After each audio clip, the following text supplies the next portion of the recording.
Good afternoon. It's Friday, the 13th of February. It's Friday the 13th, you guys. And it's 2 o'clock in the afternoon here on the Pacific Coast.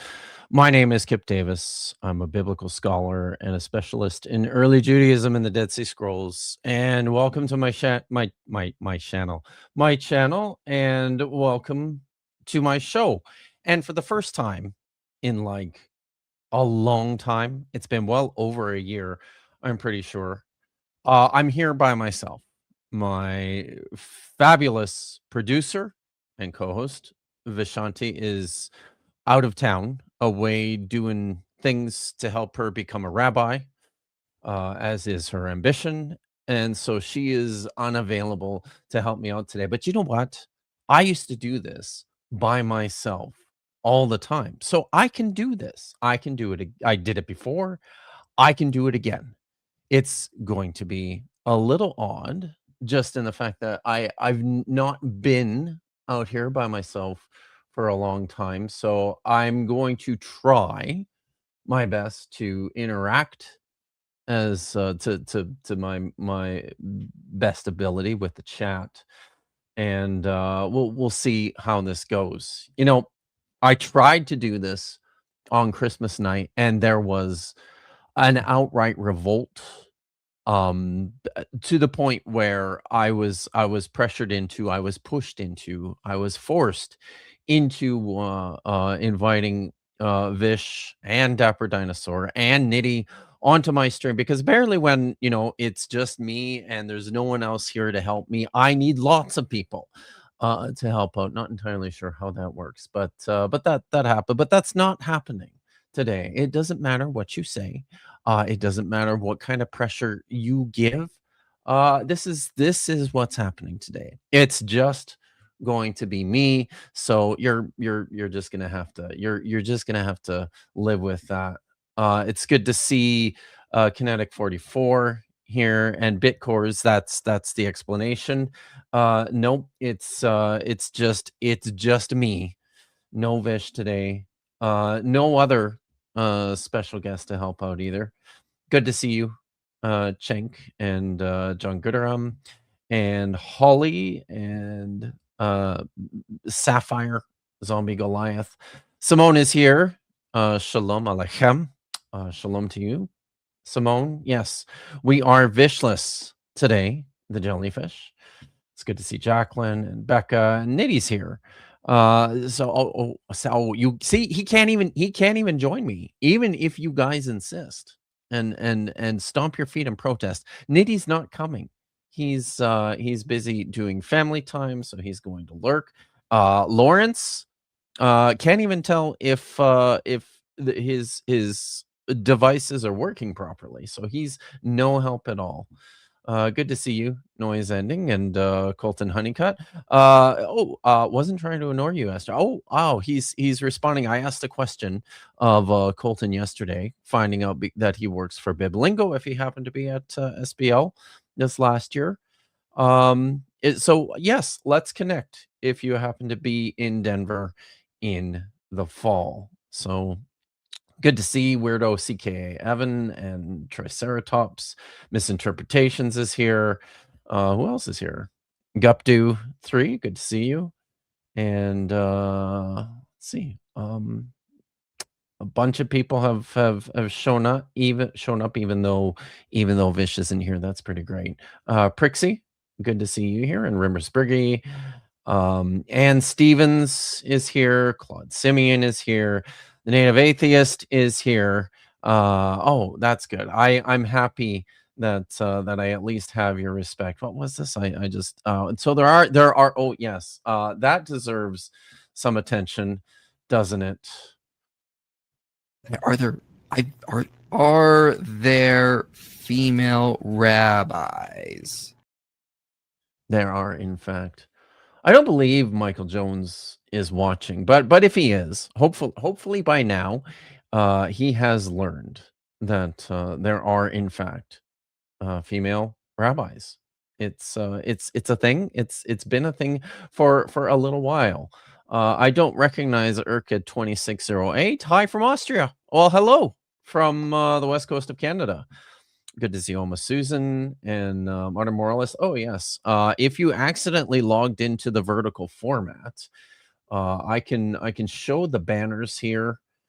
There are 2 streams, one in the standard landscape view and the other in a fancy phone view. There are links in each stream to the other one. So if you happen to find yourself in an orientation that you do not like, just check the description, click the link, and it will take you to the other platform. That's so yeah, we aim to please around here. So good. Yes. I also tend to agree. I'm a big fan of the horizontal, but at some point here, the goal is to expand and to get my show out on more phone friendly platforms outside of YouTube. So it's a work in progress, and we will see how it goes. All right. Just to refresh everyone's memory, because I'm doing this by myself, and this is the kind of stuff that Vish usually looks after. The old chat guidelines were no proselytizing, no trolling, no esoteric quackery. She has recently written up this new one, Come to Learn, Not to Preach. We're studying history, not theology. Today is no exception. There will be the title of the stream is live with Q&A. So if you have questions throughout, I will try to address those as I see them. Of course, the sure way to the way to ensure that I see your question and that I ask and answer your question is if you leave it in a super chat. It helps me out. It helps out the channel. It keeps me here doing things that I love to do. And yes, thank you, Trixie. No Nancy's allowed. Just not. You're not allowed here. So go away if you are in fact a Nazi. So yes, I will leave the rules up so that everyone can see those. Couple things happening today.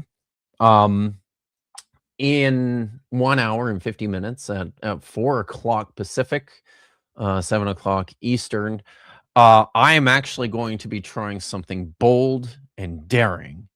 I'm going to try and simulcast this stream onto Amber's channel, and or more appropriately, simulcast Amber's stream onto this stream for the last 20 or 30 minutes of it. Dr. Joshua Bowen will be joining me, and we are participating today in a fundraiser for a member of the community who's experiencing a difficult time right now, HELen, who is a producer over at Secular Haven. There is the stream as well. When the show ends today, it will redirect everybody over to Ember's channel where the fundraiser is taking place. But we are actually going to join in live in less than 2 hours. So I'm not going to spend a ton of time on this now, but we will be heading over there. There is a link to the fundraiser for HELen that has been pinned in the chat. Please, if you can afford it, if you are interested and happy to help out, I know that she would greatly appreciate it. One of the wonderful things about this community is how open, how friendly, how helpful everyone is when needs present themselves. People step up. It's what I certainly appreciate a great deal about my involvement in this community. So I know that you guys are more than happy to help out all the time. So that's what's happening in a little less than a couple of hours here. But for until then, we're going to talk about hell. January and February is a weird month for me. there are to my wife's birthday and my son's birthdays are my mom's birthday is in February.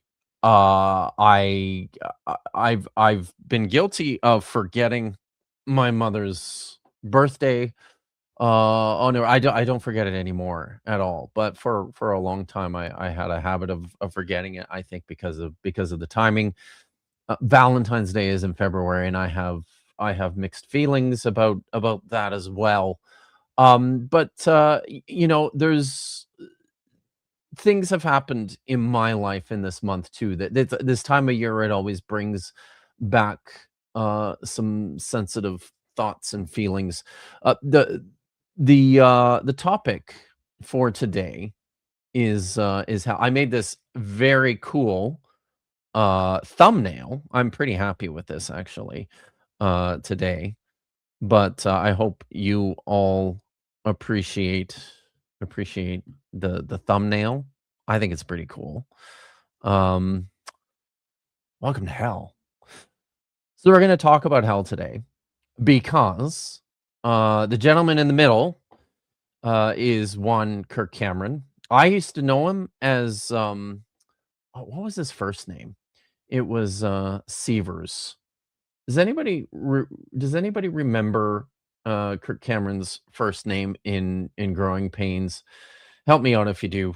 So, but he played a teenager in this sitcom called Growing Pains that I used to watch also as a teenager. In the course of the show, thank you, Holly. It was Mike Seaver in the center there. He in the course of working on the show Growing Pains, Mike Seaver, the guy who was playing Mike Seaver, Kirk Cameron, became a born again Christian as a teenager, young adult. I actually had a childhood friend. This is my 6 degrees of separation to Kirk Cameron. I had a childhood friend who had a cousin who was good friends with Kirk Cameron and was kind of responsible for introducing him to the faith, and the rest is history. So, wow, how about that, right? So recently, just before the holidays, Kirk Cameron hosts a podcast.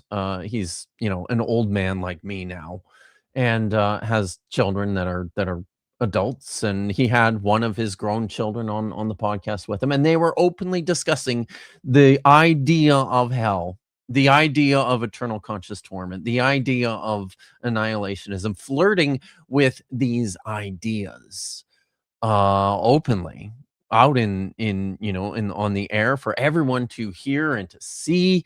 And there was this caused some consternation amongst evangelicals. I saw quite a bit on social media of angst about this, so much so that he put together a big panel that aired last week. You can see the gentlemen there. Two of them are familiar to viewers of this channel. That's Gavin Ortland on the right, and Paul Copen second from the left are apologists whom I have spoken about and have touched on before in my material. Josh and I had a sit down once with Gavin and Trent Horn a couple of years ago in a discussion about biblical slavery. So they had this roundtable discussion about hell. What is it? What do we think about it? What are the views of hell? Where should we land on this very important question of what happens to people, to the unregenerate, when they die? I did see a question up here from my good friend Zach over at What Your Pastor Didn't Tell You. Good to see you. No, I do not believe in hell. I had, and I was about to get to this too. One of the reasons why I think this topic is quite interesting to me is because this was really formative in my own experience coming out of the church in the own process of my deconstruction, which took place over an extremely long period of time. I've told this story before, or at least I've talked about this in the past. One of my children, when he was before he was a teenager, when he was still in grade school, struggled a great deal with the idea of hell, was terrified of hell, was terrified of death, to the point that we couldn't even get him to go inside the church building when we were still attending church. He would hang out on the like the front lawn while the rest of us were in church, because just stepping inside the building made him scared, made him think about hell. And my best efforts to convince him that this was nothing to be afraid of just didn't seem to make a dent. Now, that was a big deal to me as a parent. That was a big deal to us, trying to raise our kids in an emotionally, psychologically healthy environment. And that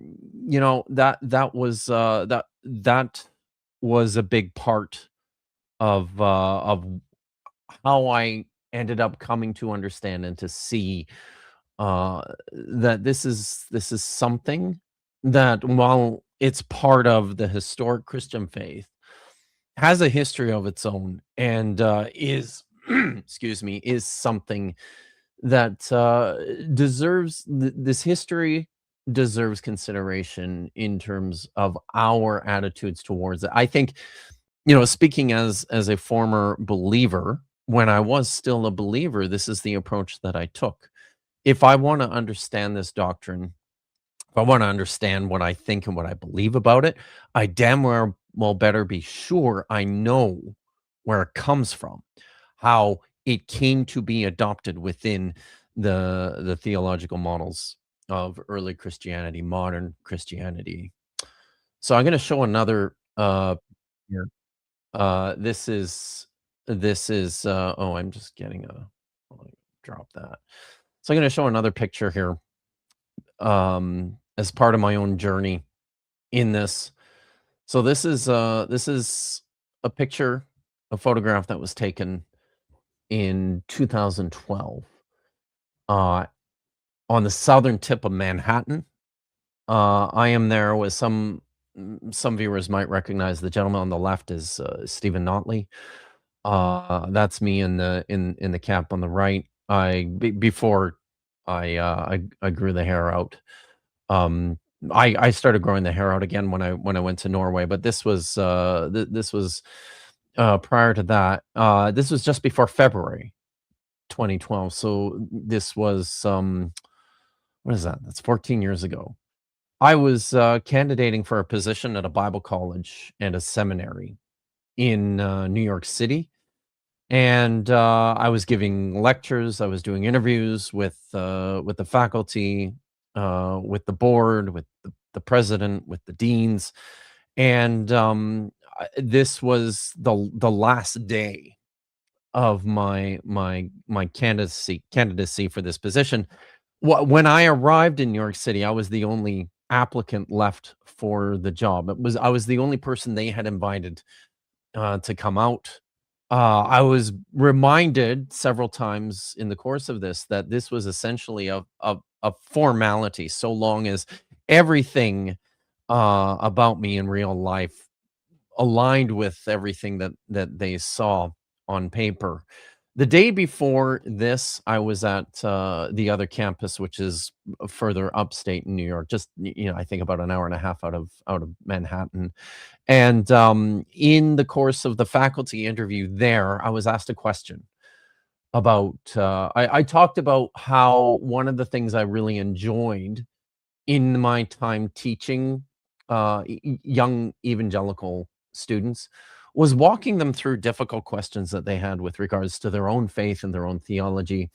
And somebody asked if I could provide an example, and just off the top of my head, I responded and I said, lots of my kids in my classes where I teach in Canada they have questions about, and they have deep feelings and concerns and problems with the idea of hell, with the idea of eternal conscious torment, with the idea of a good God who would intentionally torture people for eternity. And I said in the course of this interview that I myself, while I'm not an annihilationist, this is what I responded. I said, well, I'm not an annihilationist.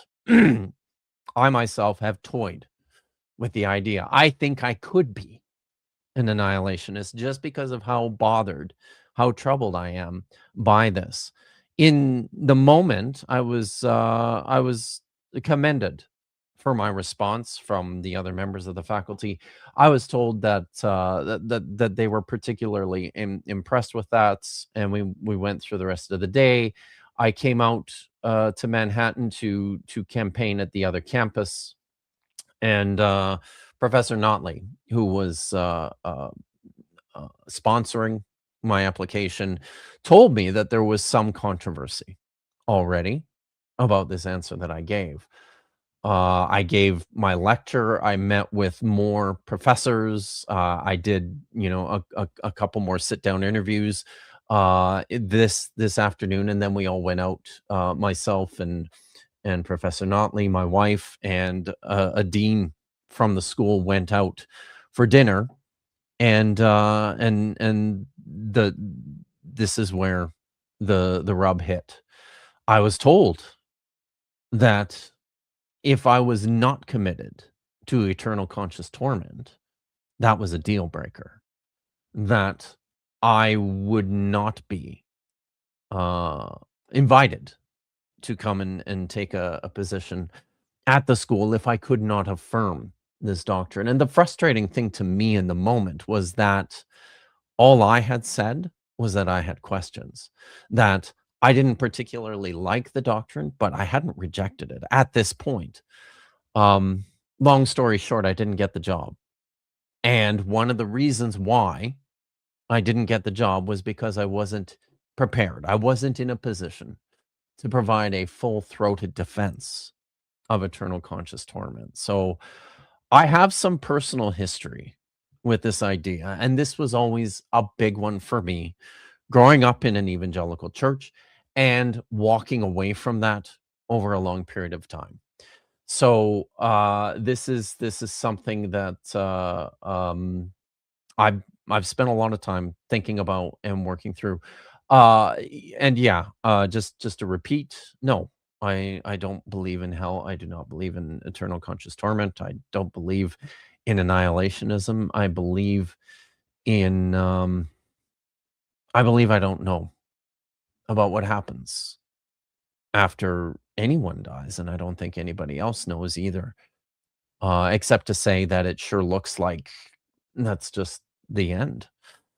And I'm getting comfortable with that. I can't say it's something that I am particularly comfortable with yet, but I'm kind of getting there.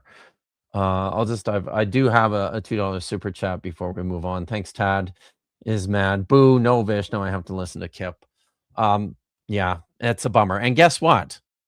She's not going to be around tomorrow either. So if you're tuning into Dapper Dinosaur, not only are you going to have to just listen to me, you're going to have to listen to me and the dinosaur bicker. And you know how that goes. So, yeah.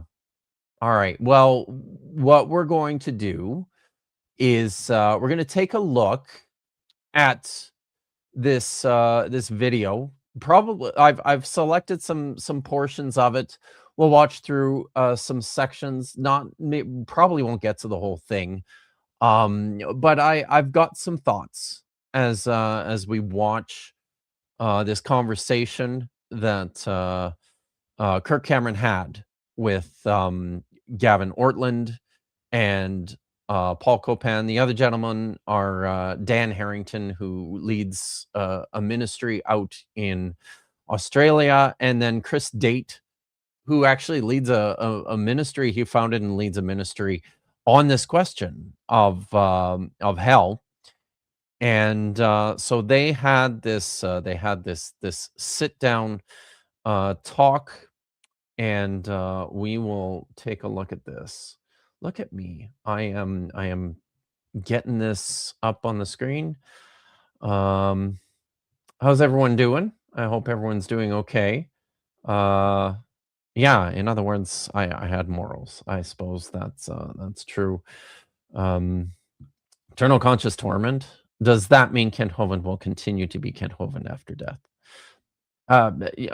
Actually, no. I guess if there was such a thing as eternal conscious torment, then yeah, Kinetic 44 says those guys treating the kind of hell as a handline issue like that is pretty psycho. It can be. Good to see you, Maya. Right? Eternal conscious anything is a bit scary. I feel like so many of us don't have an appreciation for just what that is, what that means, how long that is. It's kind of crazy. So I'm going to, as I said, I'm going to try and keep an eye on the chat here. I don't know how successful I will be. If you have comments or questions, the best way is to probably super chat those. Yeah, so let's pull this up. There's a couple minutes here of some stuff I put together right away. One of my first impressions when I watched this whole panel discussion, it's like 2.5 hours long, and I'll be honest with you, it's pretty boring. In large part because this is very much an internal conversation. In my opinion, it's very much a purely theological conversation that doesn't really intersect with what I think is critical, which is the historical reality, the historical development of the texts. Something else we're going to notice here too is that because this is essentially a theological conversation, it's almost entirely restricted to the New Testament. Not a New Testament scholar. I don't know if y'all noticed that, but yeah, God, look at that. See, she's already. Don't try to keep an eye on the chat. I am really bad at it. See, should I just turn it off? I could. No, I probably shouldn't do that. Okay.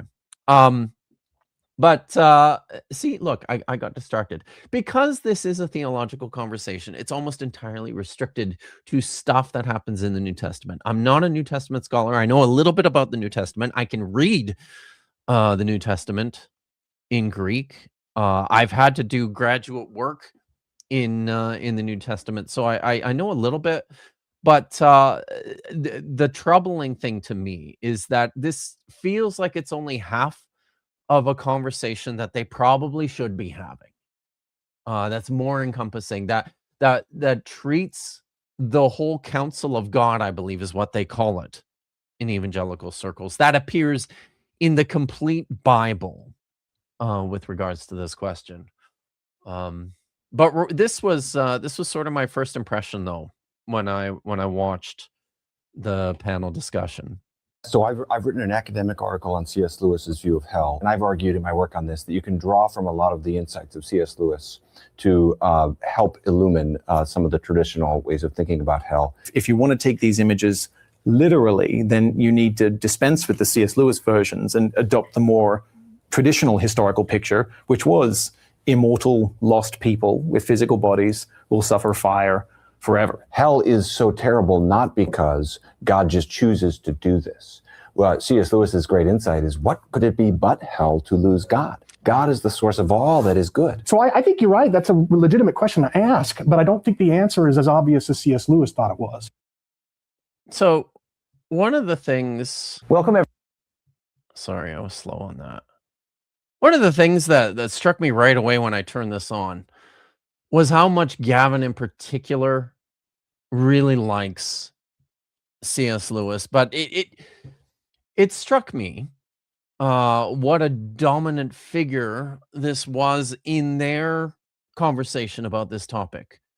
C.S. Lewis, who was a philosopher, I believe, and a Christian writer, theologian, apologist, had written quite a bit on conflating, reconciling his own beliefs in eternal conscious torment in the afterlife for the unregenerate with I think his own modern perceptions of how that might even work with some of the conflicting images and ideas that he sees within the Bible, within his own perspective of the modern world.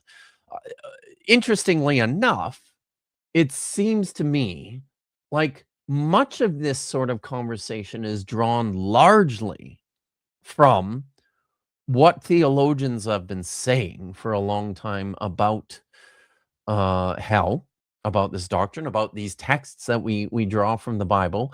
I think without a clear enough idea of the texts themselves, without a clear enough focus on what the texts themselves are actually saying. And of course, one of the big problems in all of this too is that as evangelicals, in approaching the text, they always rub up against the same consistent problem that Univocal voice. the Bible is not univocal. The Bible is a collection of diverse bits of literature that have been collected and compiled over centuries by entirely different religious traditions. Even within the Christian church, there are different Bibles, there are different collections of literature. And the fact that they are all in conversation with one another, that represented within the collection is a variety of voices, what invariably happens is that there is often an inconsistency in terms of the ideas presented. Jewish readers of the text, for as long as we know, have grappled with the questions of variety fairly comfortably, and as a result have cobbled together an absolute ocean of literature, of dialogue and discussion on the text and what it means and where it takes us. The church hasn't done that by and large. There has been a stronger fixation on setting on systems of theology in order to attempt to explain the entire thing.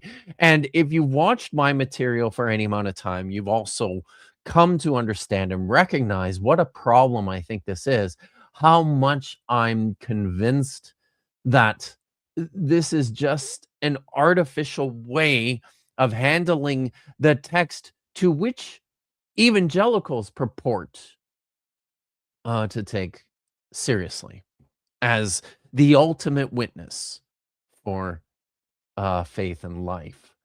So those were my first impressions. I'm going to continue here with the introduction. I'll interject some thoughts as we go. I know Maya told me not to keep an eye on the chat, but I do feel some obligation to do some of that as well. Everybody, I'm excited, to say the least, about this group of men that have gathered around this table because, as promised in a video that I recently made, responding to all the controversy over a conversation that I had with my son James about the afterlife. It was explosive, it was fiery to say the least, and it was all about the subject of hell and what the Bible actually says about the nature of the judgment and punishment of the wicked. I was getting pretty spicy comments, like here's one from, I won't name her name, but she said, Cameron's verbal vomiting, starting a discussion, in quotes, is radical cult rhetoric and the abyss of apostasy's damnation. Good luck with that in the throne room. And I think what was most concerning to me was that I'm used to that coming from people who are anti-God, anti-family, but I wasn't expecting this kind of smackdown, cancel culture attitude from my own team. And one that was particularly painful for me was one of my heroes, who is a hero of heroes, and he had said in a public article and video that it was sad and a fatal error, stating that redefining hell undermines the core gospel message of eternal punishment versus eternal life. I thought, I got to bring more people into the mix. And this topic that we're discussing today on hell, I want to talk about how important it is. I want to talk about whether or not this is important enough. It's a useful, I think, almost Susan, that this is a group of white men hanging out and talking about this. There is a serious underrepresentation of women within evangelical church leadership positions and circles. There is serious underrepresentation of women in Christian apologetics spaces. It's very much a sausage fest, and so it's unsurprising to me. But I also think that with this sort of a collection of voices, there's something that's glaringly there are things that are glaringly absent. If we think through even just the demographic makeup of the Christian church, of the evangelical Christian church. Thanks for noticing. To divide us, or whether this should be one of those secondary issues that we should be able to talk about as like an in-house, intra-church family disagreement, or whether this is something that really does undermine the gospel. I'd like for us first to start out by talking about what we agree on here at this table. We're talking about two opposing views about the nature of hell, about the duration of hell, but this is at the center of the table because this is ultimately what's going to anchor us. This is our North Star, correct? Mm-hmm. Correct. We're not looking to a particular theological tradition or a particular theological creed, as important as these are. Ultimately, we want to be rooted here. I do.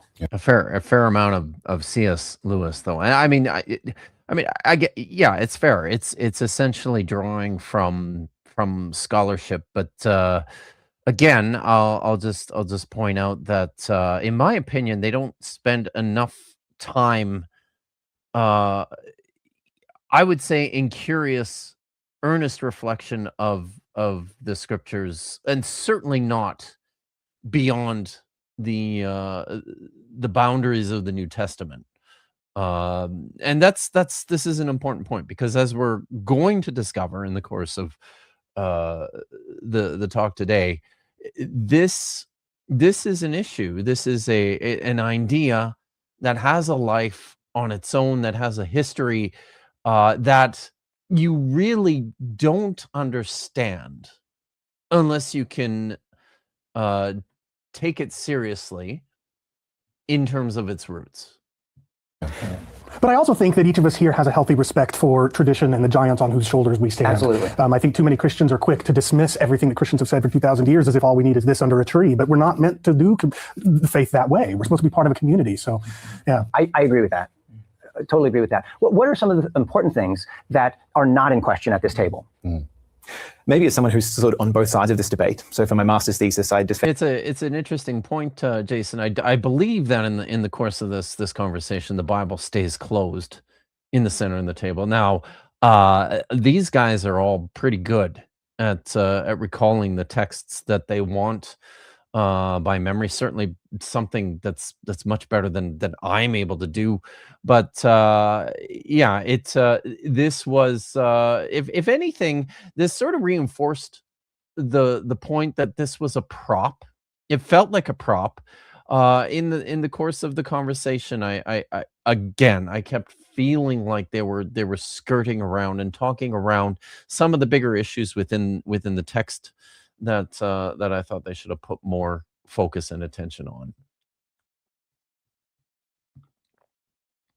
the traditional view of hell, or at least a C.S. Lewis adaptation of that, and then in the years since have sort of changed my theological conscience and been persuaded by Scripture. Maybe I can speak to this, because having defended both views, I think we all agree that Scripture is the final authority, and a version of Sola Scriptura, that this is the place that we bring all of our... So what they're doing here at the beginning, what Dan is starting with is summarizing the view that he has of annihilationism, or I believe they call it it's conditional punishment, or conditional he'll say it, but and then I think it's Gavin, and Gavin is going to summarize his position on eternal conscious torment. Beliefs to be the touchstone that we are corrected by and informed by. And then we all agree on biblical language, eternal judgment, eternal punishment, on eternal fire. There's no verse that anyone here would want to edit out of the Bible in order to be able to hold to their view, but we want to try and have views that are consistent with what all of Scripture teaches. I think we're united in the idea that God is just in his judgments, and that hell is his final way of dealing with evil that corrupts his creation. In that, I think that was one of the things, especially after becoming a parent, one of the things that really frustrated me about contemporary doctrines of hell was this idea of appropriate measure. I think if this is divine punishment, is it just? Is it of equal measure to the sins, the crimes that we commit and that we're guilty of as Christians in our natural life, especially when measured against something as incalculable and unfathomable as eternity?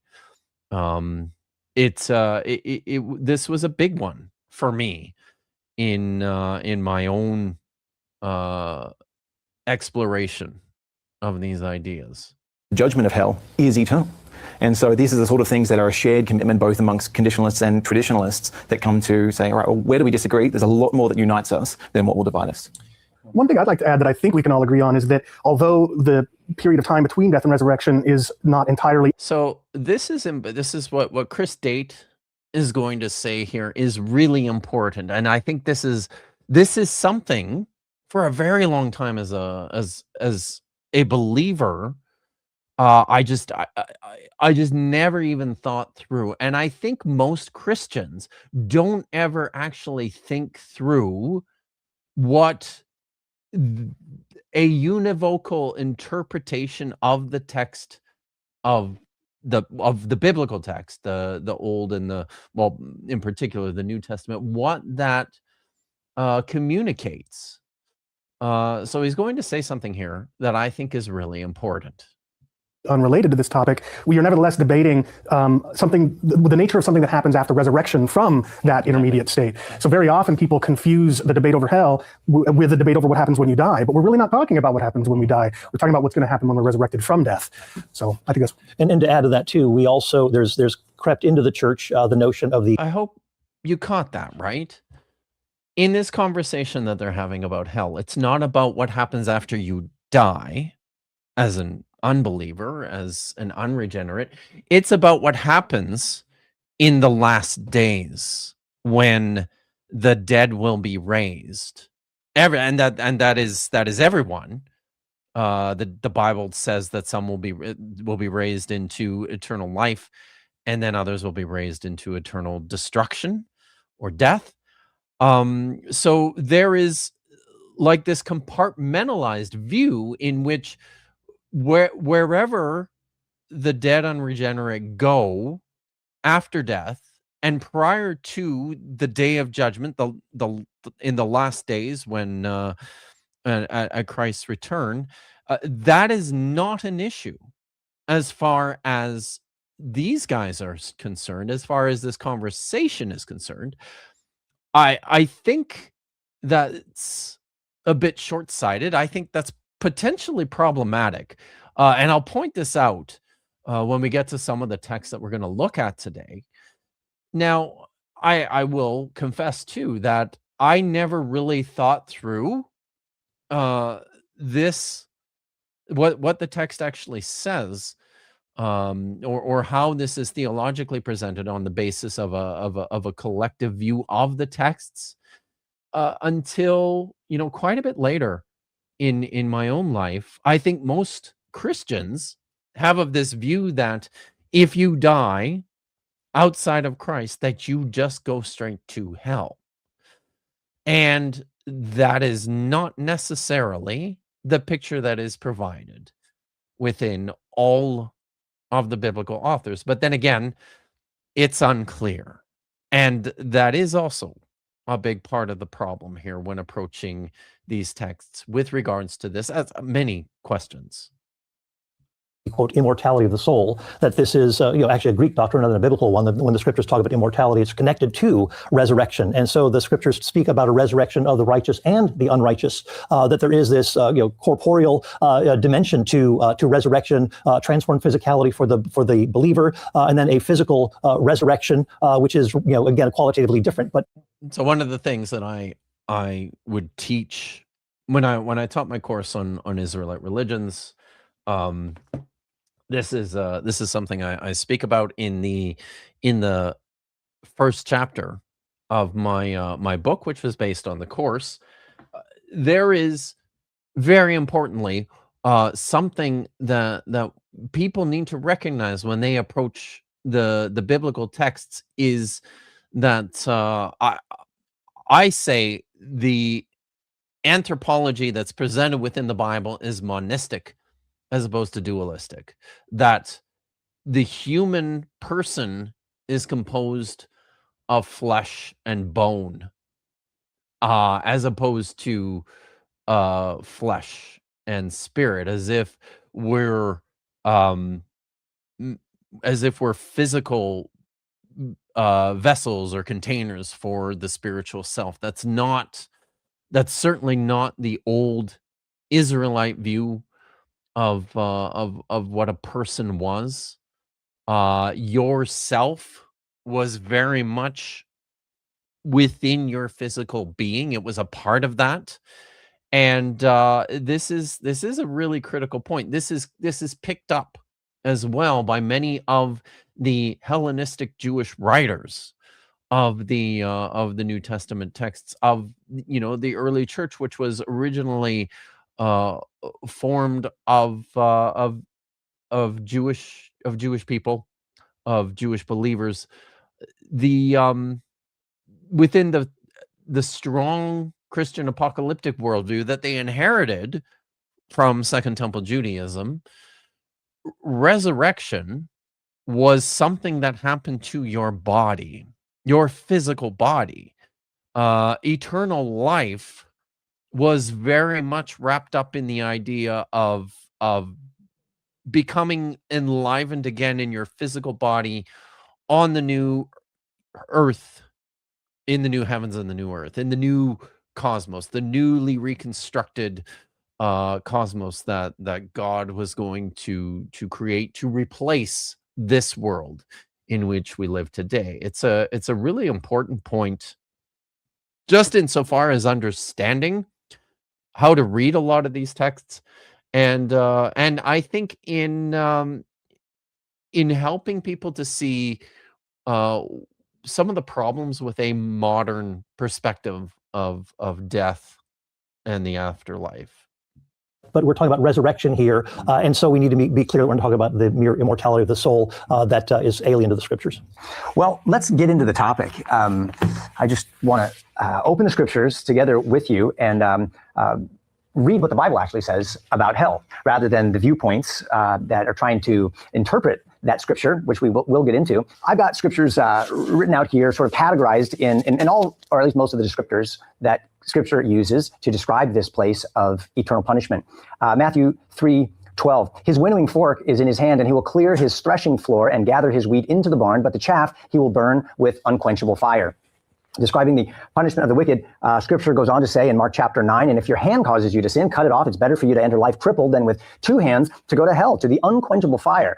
And if your foot causes you to sin, cut it off. It's better for you to enter life maimed with 2 feet than to be thrown into hell. Is that into hell? Oh, right. If your eye causes you to sin, tear it out. Better for you to be entering the kingdom of God with one eye than with two eyes to be thrown into hell, where their worm does not die and the fire is not. Okay. So I wanted to pause on this particular text because this is, in my opinion, an important one.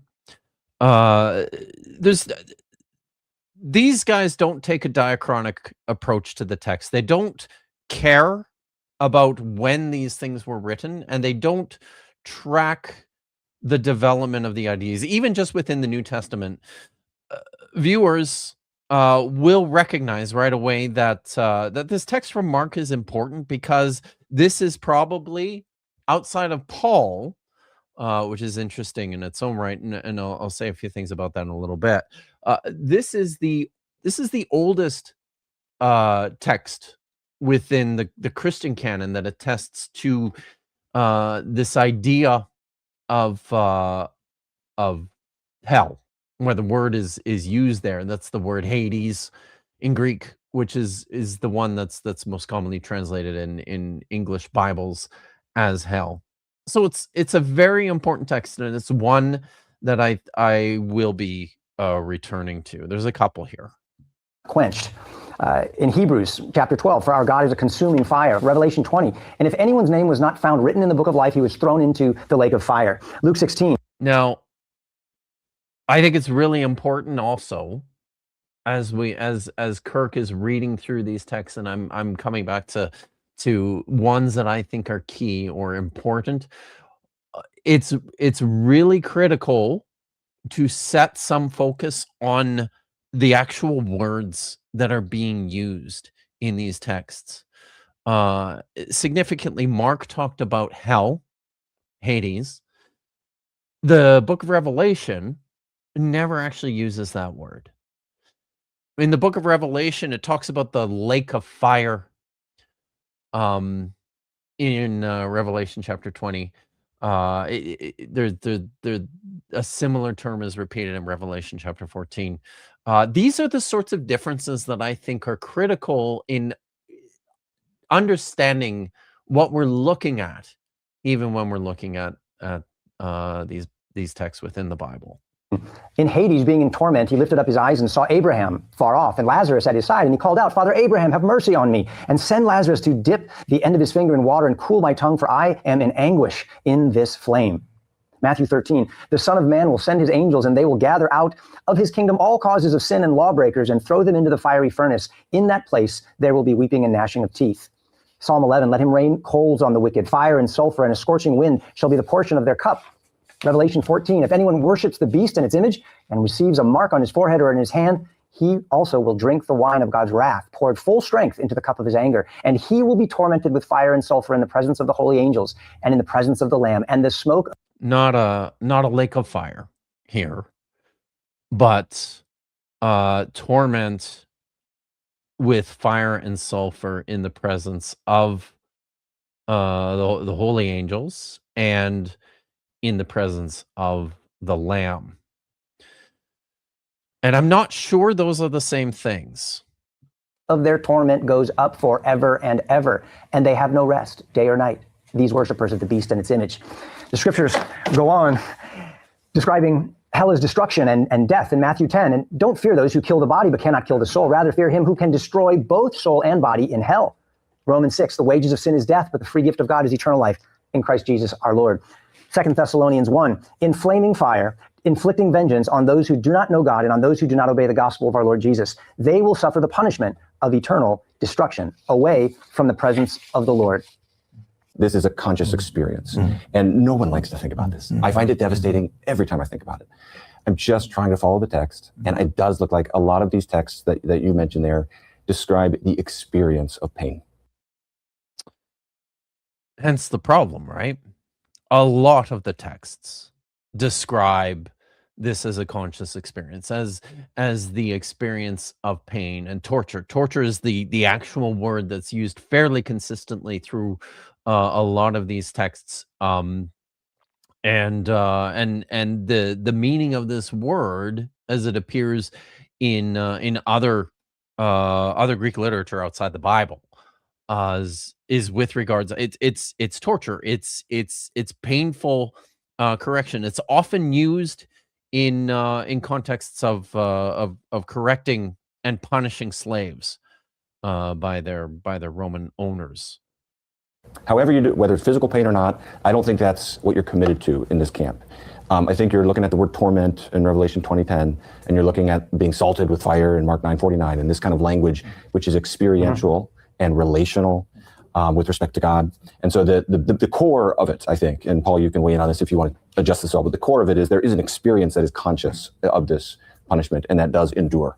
And you would agree it's also experienced by physically embodied resurrected people, right? Yes. These are people who are physically alive and never physically die, Right. even if you would want to say that death can mean more than that and can apply to the kind of relational separation that they're experiencing, et cetera. Nevertheless, from a physical perspective, they're alive and immortal. You also see terms that are used to describe the final state as conscious, which has to do with Revelation 14. They're without rest. They have no rest day and night. So there is that restlessness. Romans chapter 2 talks about, whereas for the believer there is glory, honor, and immortality. For the unbeliever there is trouble and distress. For the rich man, I know that the rich man in Lazarus in chapter 16 of Luke is connected to the intermediate state. So I don't want to go off track on that, but it is interesting that there is that language of he says I am in torment, and torment can sometimes mean like Jesus. The word is used for Jesus' parents who are looking for him. They're anxious about him, or the language is used in Acts chapter 20 when Paul was saying goodbye to the Ephesians that they were grieved, they're distressed, that they were probably not going to see Paul again, and so forth. So there can be this range of inner states that doesn't amount to what some people describe as some sort of an infinite torture chamber. And I think we need to get away from that sort of language of people being fried or whatever. And we also, I think it's helpful to keep in mind too that God will not judge someone with too great a severity or too great a leniency. That God is going to do what is just and I'd say also loving. Even in that. I'll say this again. Like I think this is one of the things that really troubled me, really bothered me while I was still a confessing Christian and still grappling with this idea of what happens to unbelievers after they die and they're judged is this assurance. There should be this assurance that because God is all knowing and God is all loving and God is all just, that he's never going to afflict someone with a greater punishment than they deserve. This just for me became more and more difficult to reconcile with what I read in the text on a regular basis, just because of how violent so much of the imagery is when it comes to talking about hell, when it comes to talking about the fate of unbelievers, the fate of the unregenerate. One of the reason for that is because Christianity as a religion, this doctrine of eternal consequence and eternal life and eternal punishment, these are all things that were born out of a long developing apocalypticism within early Judaism. And apocalypticism was a worldview and a system of thinking that was very much in response to feelings of oppression and marginalization at the hands of empirical powers. The Jews and the Christians were frustrated by in the natural world. They had no recourse or relief from the natural worldly powers, which led to this hope and this expectation and these revenge fantasies about what's going to happen to those who are lording it over us now and have been for decades or centuries. That is where the violence in the language comes from. And I don't know that we can take it all that seriously as, practical thinking, with the recognition that this is how the church came to arrive at these images was through their own suffering and through their own marginalization. Passage in Luke 16, the Abraham tells the rich man, he calls him, very tenderly, says, child, teknon, tells him, is addressing him lovingly. Or no, I guys want you to remember this. We're going to look at this text here in a minute, but the point that Paul Copan is making, I think I said it right that time, by the way, Paul Copan, the point that Paul is making here is that God is not being vindictive and he's not being cruel, because within the text, the rich man who is suffering in Hades is addressed as teknon, as child, affectionately. He points it out here, though, and I don't know how he misses this. I'll just back this up a couple seconds. In the passage in Luke 16, Abraham tells the rich man, he calls him, very tenderly, says, child, teknon, tells him, is addressing him lovingly, or even the person. Abraham is the one who calls him child. Why? Because within the worldview, within the structure of early Judaism and early Christianity, that's who he was. Abraham was the father of all the nations. So, of course, he addressed him this way. Significantly, though, that's not God speaking. That's not Yahweh. That's not Jesus. That's not the triune God of Christianity who is addressing the rich man as teknon. That's Abraham. It's a very important distinction, because for however affectionately Abraham might feel towards the man who is suffering in the flames, I don't think you can extend that same level of compassion to the God who put him there. Who was cast out in Matthew 22, who doesn't have the right clothing. He's addressed as friend. So I would argue that even as we talk about the final judgment, that God's love still continues, that God is basically allowing people to have their own way, and that God, and it could be argued that for God to obliterate someone could look rather unloving. Whereas he says, if I'm not going to obliterate you because I love you, and if you want to stay alive, I'll let you stay alive. That's your choice, but you can just have your own way forever, find happiness your own way forever, and so forth. So I think there are different ways. I'm also not sure. Well, I think this is very much where I think the thinking about C.S. Lewis and the invocation of C.S. Lewis comes into play in this conversation, because I'm not sure from just a strictly focused perspective of the text, this idea that people who are suffering in hell are choosing this for themselves, that they are making this choice, and God is providing them the option and the freedom to make that choice. That is not something that seems explicit to me within the text. I think this is a whole bunch of cope for correcting what evangelicals will see as a misconception in the character of God. We can cash this sort of a thing out, but there may be a few qualifications I would make on the whole issue of, quote, torment. Really what we're talking about when we're talking about annihilationism is a final execution, a capital punishment. It's not, we're not talking about, at least most conditionalists are not talking about a punishment of pain that lasts for a long time, and then once the punishment is exhausted, then they're annihilated. That's, for the most part, a caricature of our view. Rather, we see the punishment as everlasting death, the kind of death that results from being killed, like an electric chair or whatever. And one of the reasons why I like this way of understanding it is because we all know from just ordinary human experience that the various means by which the capital punishment is carried out inflict varying degrees of pain. Right? There's very, relatively speaking, painless and quick deaths. Lethal injection is allegedly very, painless and quick. Being the firing squad, you get a whole lot of people, trained marksmen, firing into your heart at the exact same time, and it's practically lights out.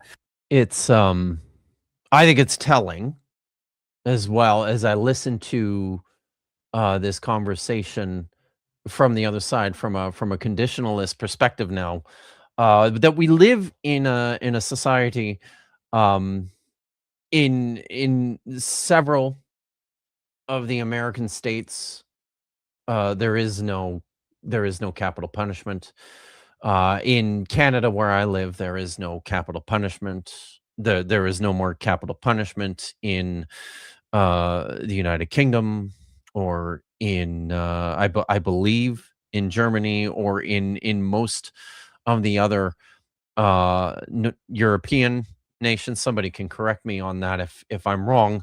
I know the last person who was executed in Canada, the last execution in Canada happened in the 1960s. So it's been like 60 years.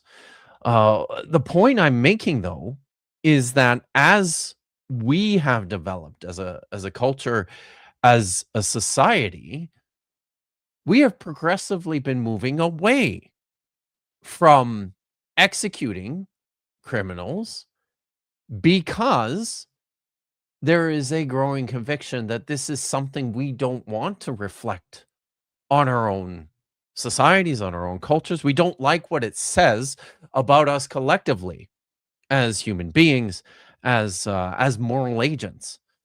And I think this is troubling if this is something that we are going to provide for God. By the way, also I can't help but notice too, when Chris Date is talking here, lethal injection is apparently painless.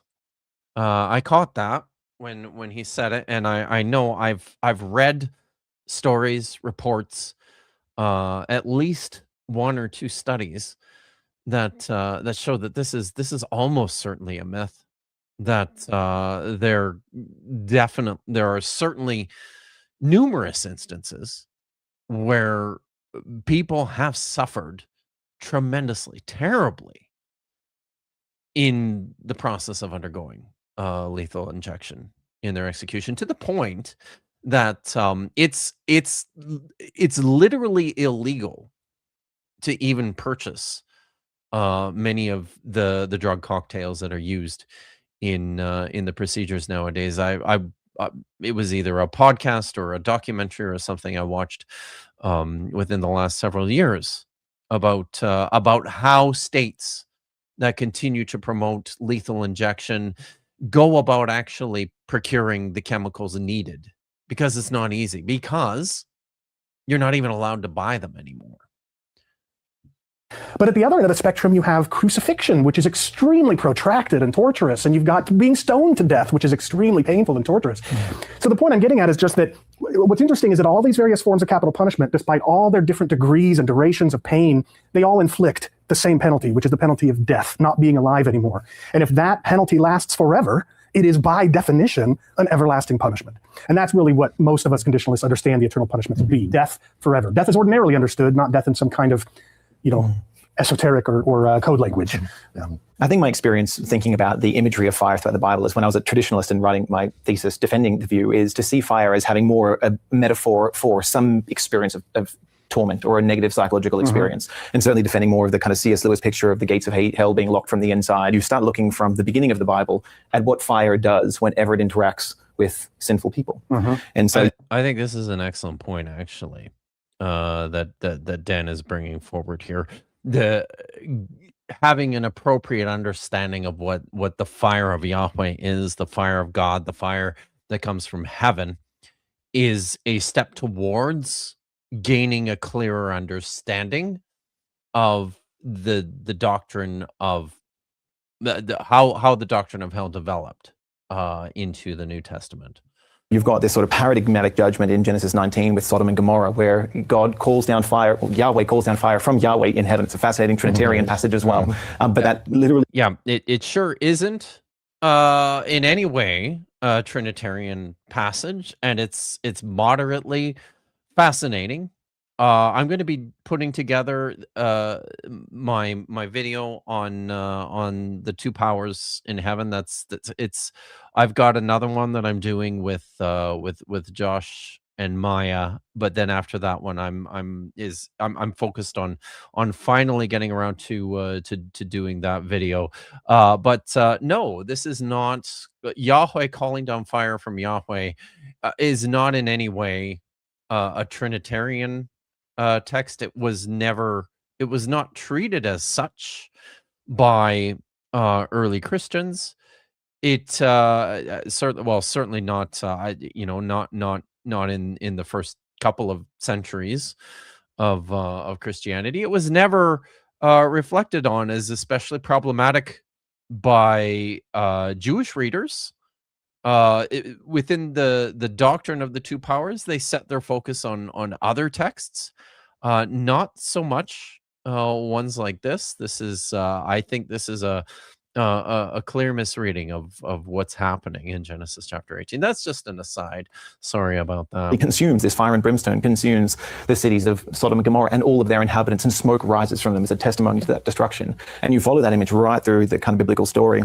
You see it too with what happens with the historical judgment on Edom, and again, kind of smoke rising forever as a historical judgment. You gave mention to that with the Jude passage, and that this becomes sort of the pattern then where New Testament authors, like they're in Jude 7 or in 2 Peter chapter 2 verse 6, reduce them to ashes, making them a example of what he's going to do with the ungodly. Most of the fire imagery for me, as I read it, it seems to be that this is God consuming evil. Fire is a force of either purification for the righteous or consumption for evil and death and that which is not righteous. And kind of the other major paradigm was in Isaiah 66, which you mentioned. It's sort of this passage that's foretelling a future vision of the new creation. And the whole book closes with the righteous having gathered into New Jerusalem, then leaving after worshiping Yahweh. And it says they look upon the slain corpses of those who disobeyed God's commands. And it says their worm shall not die, their fire shall not be quenched. This is Isaiah 66, 23 and 24. Their fire shall not be quenched, and they shall be an abhorrence to the righteous. So they'll be remembered with contempt. And that's sort of the origin then of Jesus' language in quoting Mark 9, unquenchable fire, undying worms. Does your view of the punishment in hell fit the crimes of a sinful person? More specifically. So I think I'm going to pause it there for now. We'll come back to it in a bit, but I want to talk about some of the texts, and we're going to get into this question and the development of this doctrine a little bit more here. I've got a couple of super chats I want to hit. First of all, I guess just one. Okay. From Space Lord of 75, thank you for the $5. The biggest mistake Tolkien made was converting Lewis. Yeah, right. That was unfortunate. So, because I wonder how much of an impact, how much people would still be listening to C.S. Lewis if he never did convert to Christianity. It's interesting. I don't know enough about this, but I wonder how it was that he ended up becoming an evangelical and not converting to Catholicism like Tolkien. I'm pretty sure Tolkien was Catholic, wasn't he? Someone please correct me if I'm wrong. Let me know about that. He was Catholic. I'm quite sure. Okay. All right. Let's look at some texts here. I want to first look at some of these ones from the New Testament, and I'm using Cross Bible. So I don't actually have any slides today. So I'm just going to be using my friend Stephen Nelson's program. I'll close that one. Okay.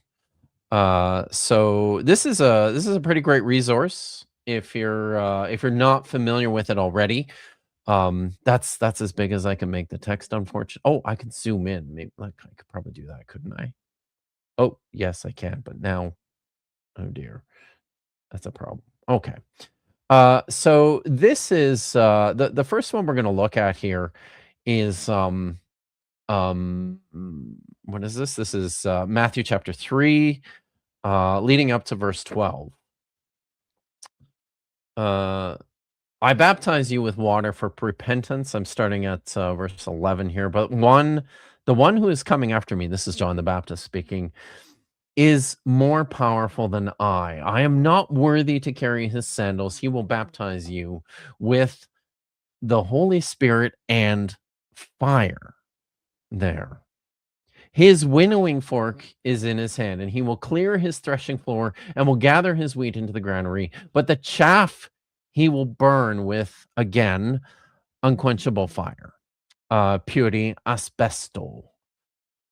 So that's some of these Kirk Cameron touched on already.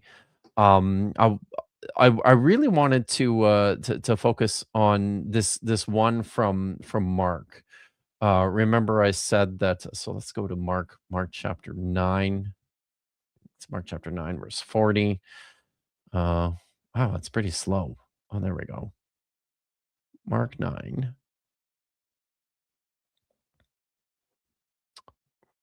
Let's go down to...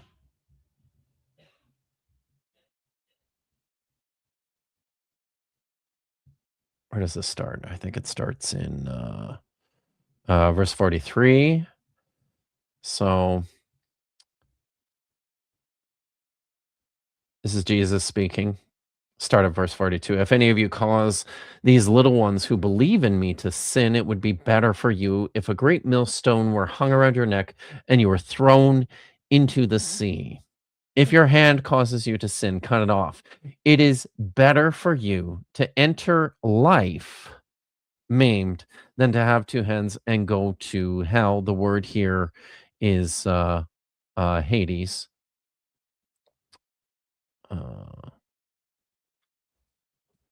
Why can't I see it there? Life then with two hands, having two hands. Then to go. Oh, it's sorry, not Hades.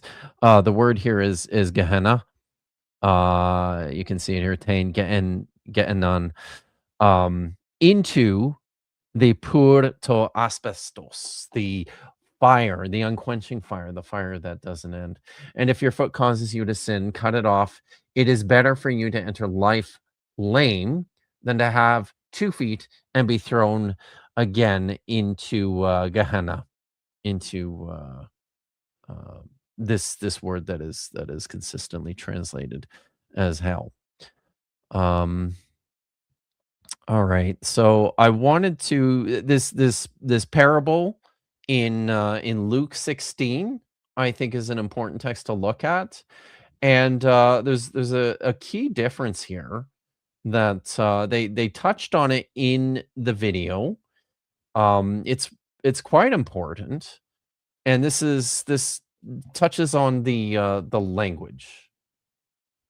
What has happened? Luke 16, that's right, isn't it? Sorry about that. Oh no, why isn't my Greek text coming up? That's really annoying. Oh, wait a minute. Is it because I don't use this program very often? I guess oh shoot. That sucks. Let's refresh and see what happens.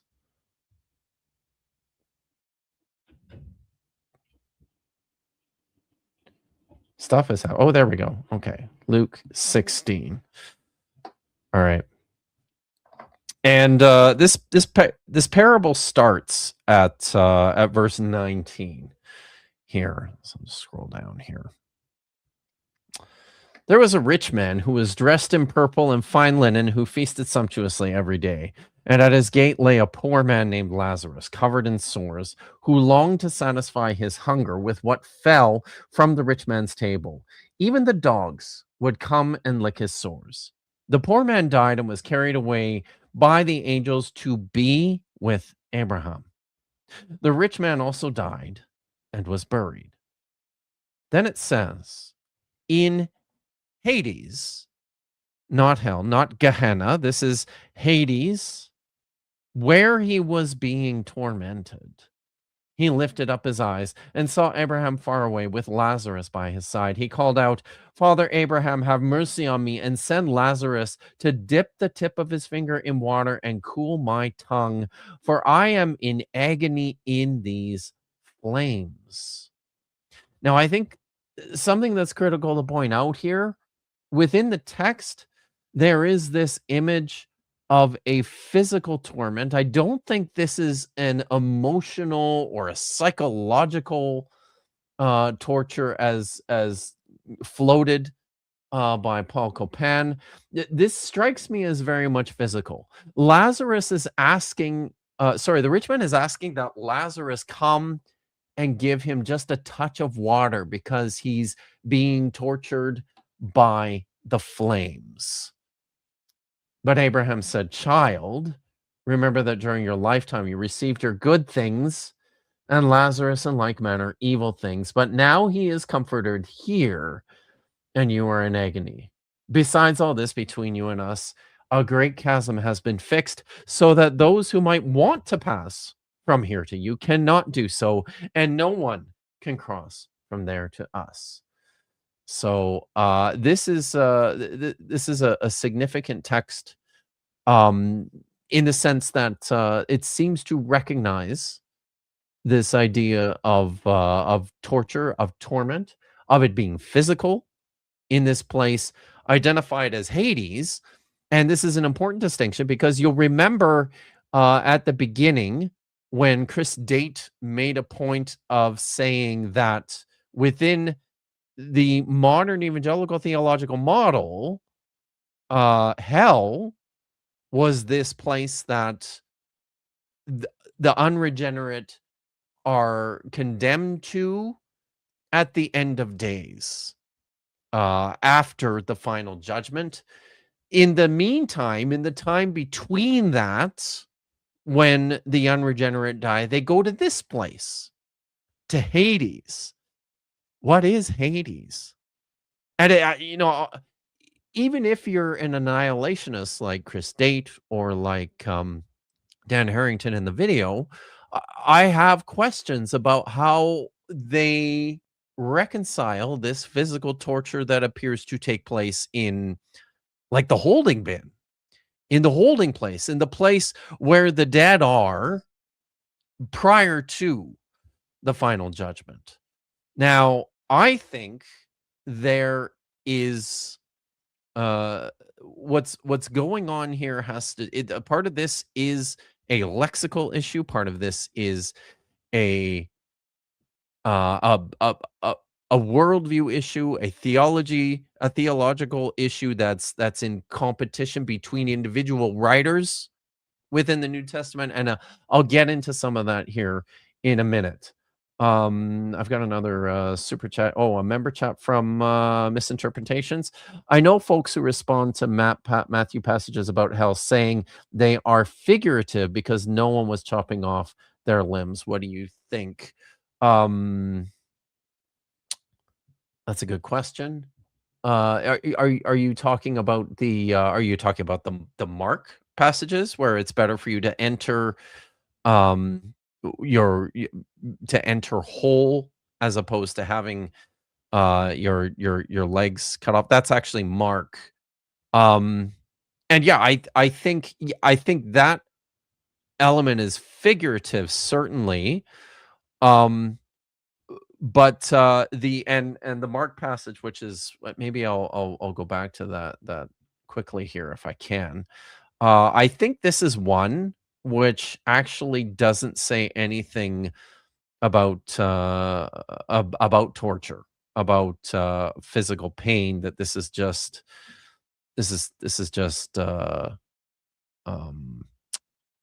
Gehenna. I'll go back to it's 43, right? It just says it's better for you to enter life maimed than to have two hands and to go to hell, to the unquenchable fire. Again here, it is better to have 2 feet than to be thrown into hell. That's Gehenna. If your eye causes you to sin, it is better for you to enter with 1 eye than to have 2 eyes and be thrown into hell, where the worm never dies and the fire is never quenched. So the picture here, I don't think is quite the same in Mark, where the actual torture and the pain is not explicit. It's certainly not obvious from the text. There is a case to be made from just the Mark passage that this is just destruction. You are going to hell, you're going to Gehenna, and you will be destroyed in the flames. So, but it's a good question. Thanks for that. And Prixie asks, what I'm hearing here is that rich people suffer in the afterlife. Have these guys considered that? It's a good, yeah, it's a good point. It is an absolutely valid point. So, these ideas all come from somewhere, and that is something that I think is missed by these guys. They spend precious little time thinking through and talking through the Hebrew texts and the Hebrew understanding of the afterlife, of death. Within the Old Testament, the common word for the place of the dead is Sheol. It's probably a word that many of you are familiar with. It is just the place of the dead, and it's the place to which everyone goes when they die. I'm gonna pull up a couple more of these texts from the Hebrew Bible. See, this is really where I struggle. Oh, let me close this. Oh, I'll close it with that one. So, all right. So this one here is Genesis chapter 37. And I want to point something out here that's really important. Genesis 37, starting in verse 32. This is Jacob's sons addressing him after they have sold their brother Joseph into enslavement and are trying to convince him. They're tricking him into thinking that that Joseph has died. So they come to their father and say, "This we have found." I'm reading starting in verse 32.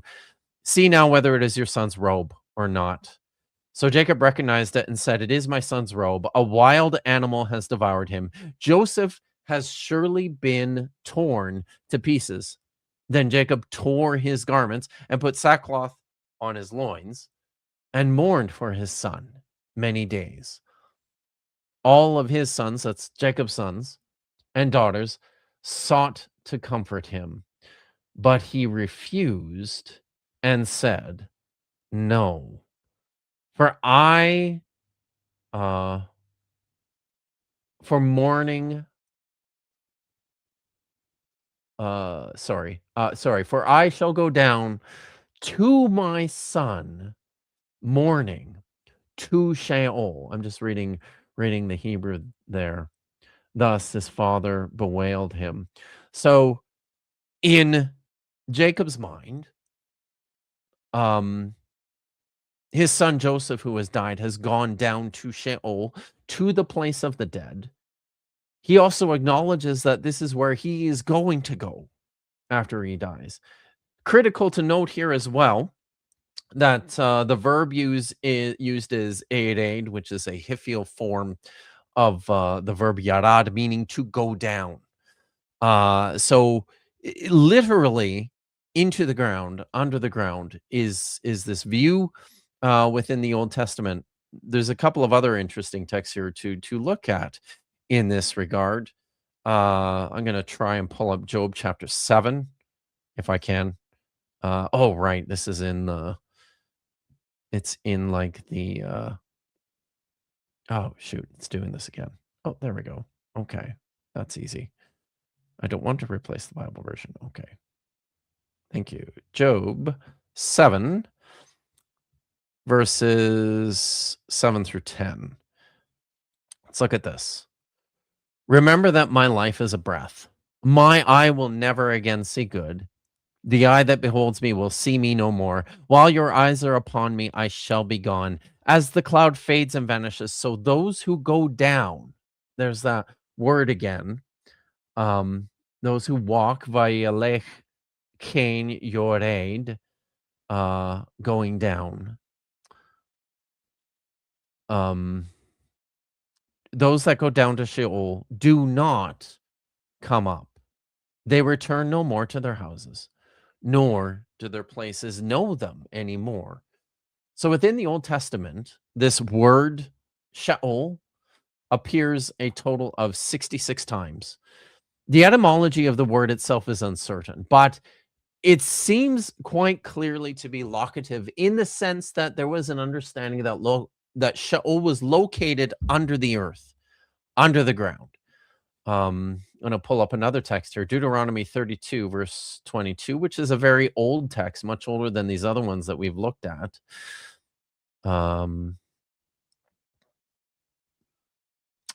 Deuteronomy 32.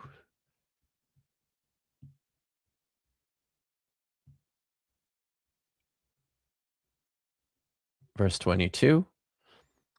For the fire is kindled in my anger and burns to the depths of Sheol.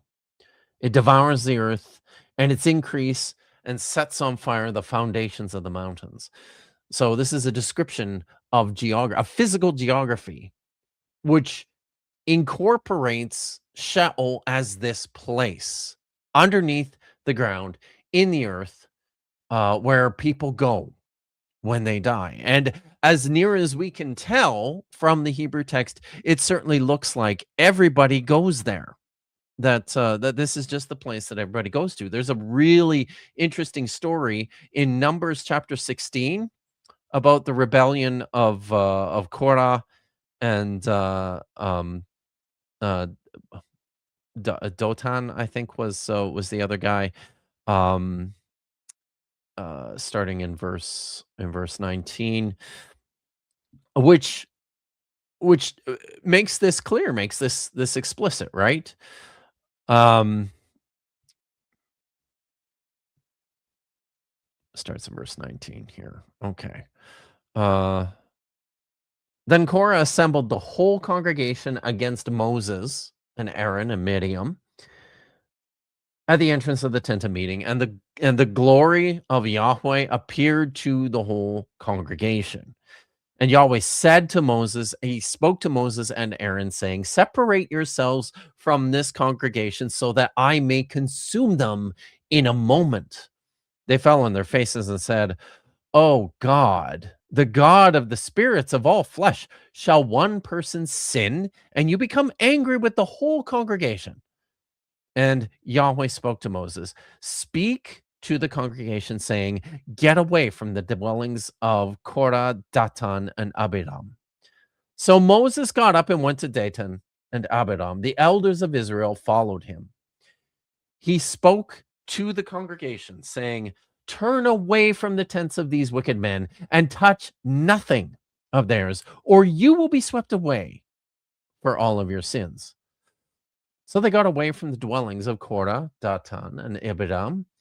And Datan and Abiram came out and stood at the entrances of their tents together with their wives and their children and their little ones. And Moses said, this is how you shall know that the Lord has sent me, that Yahweh has sent me to do these works. It has not been of my own accord. If these people die a natural death, or if a natural fate comes to them, then Yahweh has not sent me.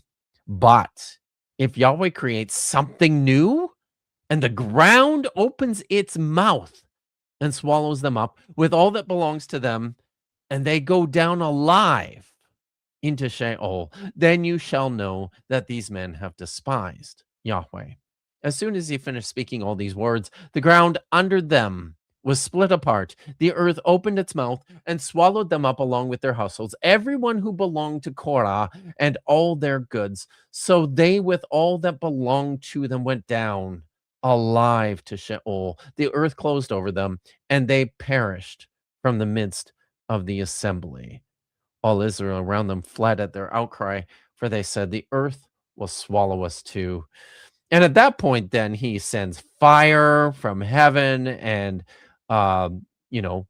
it consumes 250 more people who were being bad. But the point here that I want to something I want to point out here in these texts, I've got the Greek text, the Septuagint, on the left-hand side. And this is consistent throughout the Hebrew Bible. In those 66 instances where the word Sheol in Hebrew appears, it's translated in the Greek by Hades. Hades. This is the same word that's used in Luke chapter 16 to describe the place that the rich man goes to when he dies, and he's begging for some relief from Lazarus, who is with Abraham. It's an important point because within the Old Testament view, there was not this sense of separation between the righteous and the wicked at death. Everybody went to this place under the ground, to Sheol.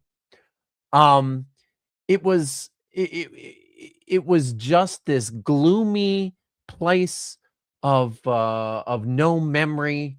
It was this place of sleepy sort of death where people wandered around.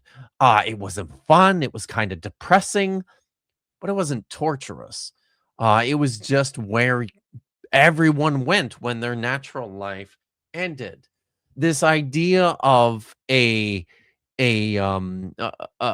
separation between those who go to be with God and those who go down to hell, who are somehow unfaithful to God. That's just completely foreign from the Old Testament, from the Hebrew Bible. In fact, there's another interesting story. I'm not going to pull it up, but it's in 1 Samuel, the story of Saul.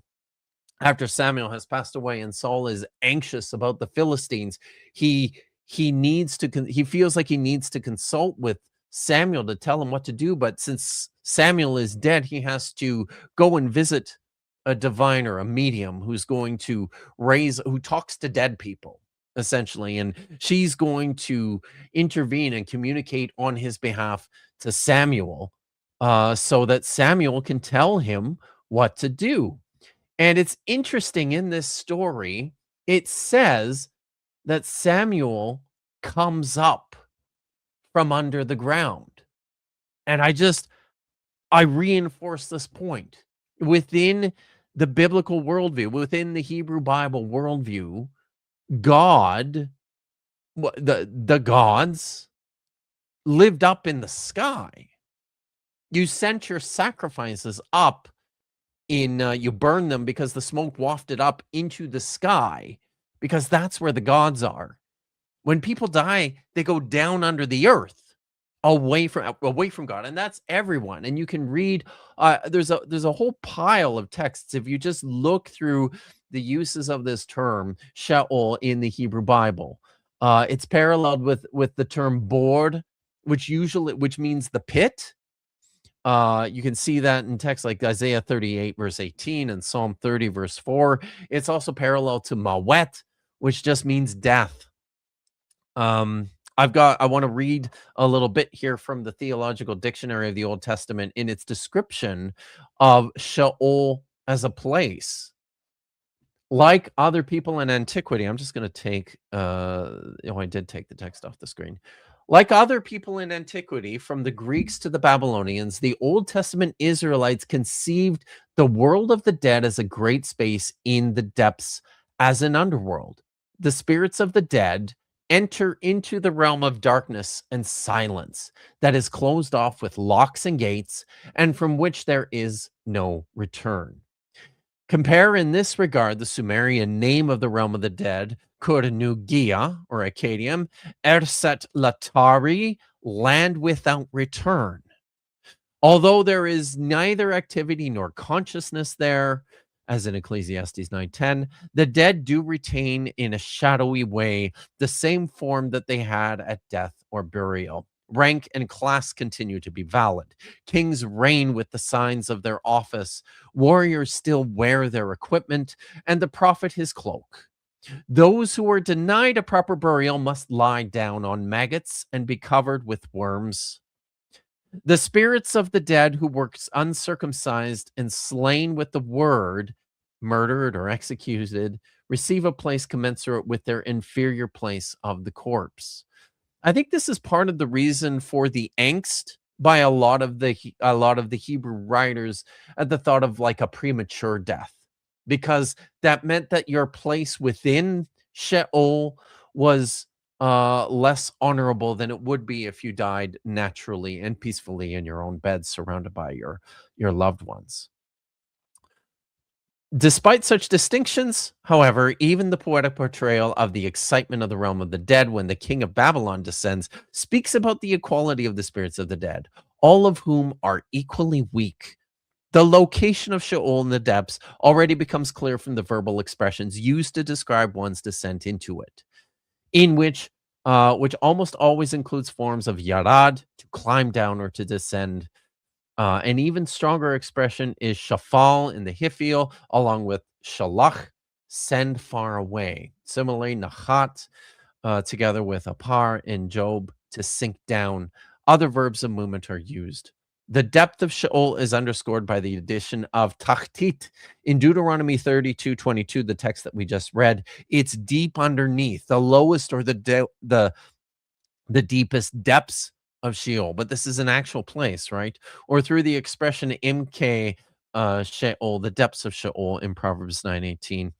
Contrasting juxtapositions include Shemayim, heaven, and Sheol in reference to the highest and the lowest realms of the cosmos. So the point here is that within the Hebrew Bible, this idea of hell, this idea of heaven, of an afterlife is just completely foreign. This comes from somewhere, and it doesn't come from the underlying scriptures that the church inherited.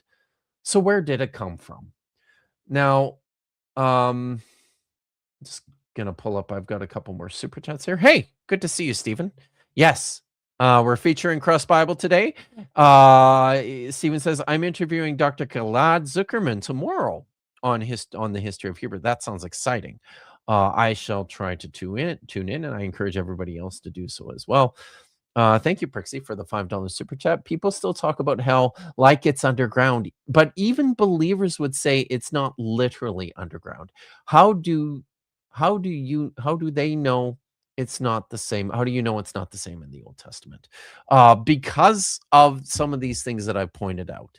The fact that I think it's significant that in the story of Korah's rebellion, the ground literally swallows them up and they end up in Sheol. In the story of Samuel, he literally comes up from out of Sheol, from out of the realm of the dead.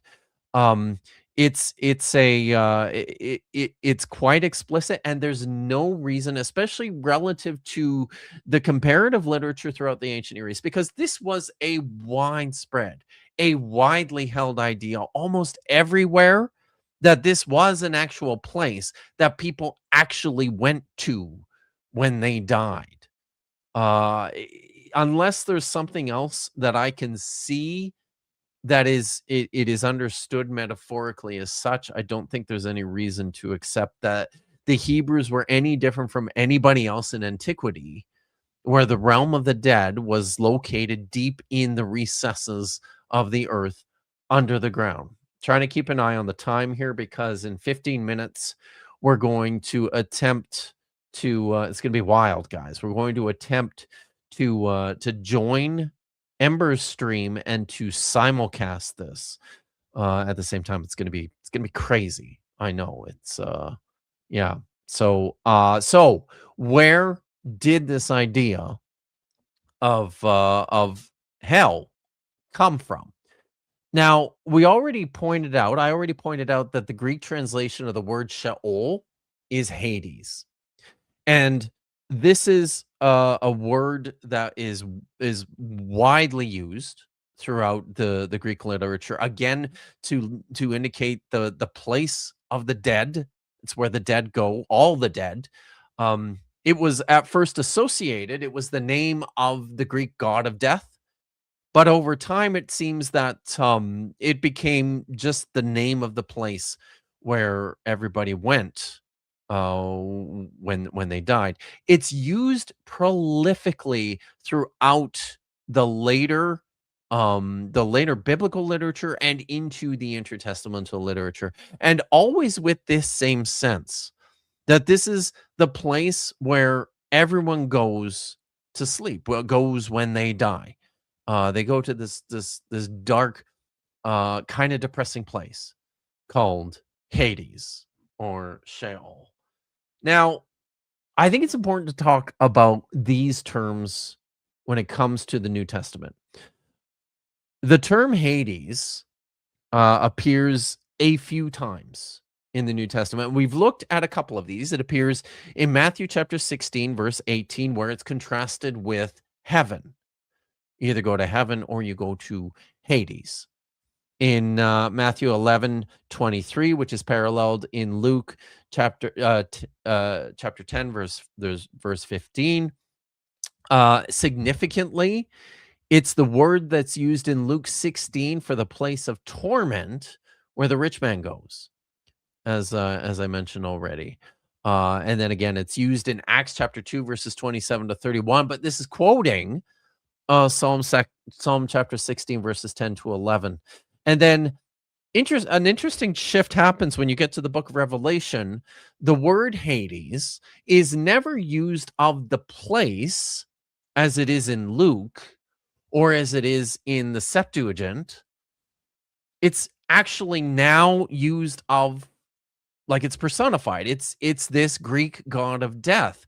We read of death being one of the riders of the four horses in the Apocalypse, and it says that Hades was attending him. Hades and death are actually cast into what Revelation understands to be hell, and I'll get to that in a minute in chapter 20, verses 13 to 14. Importantly, the word Hades is never used by the Apostle Paul.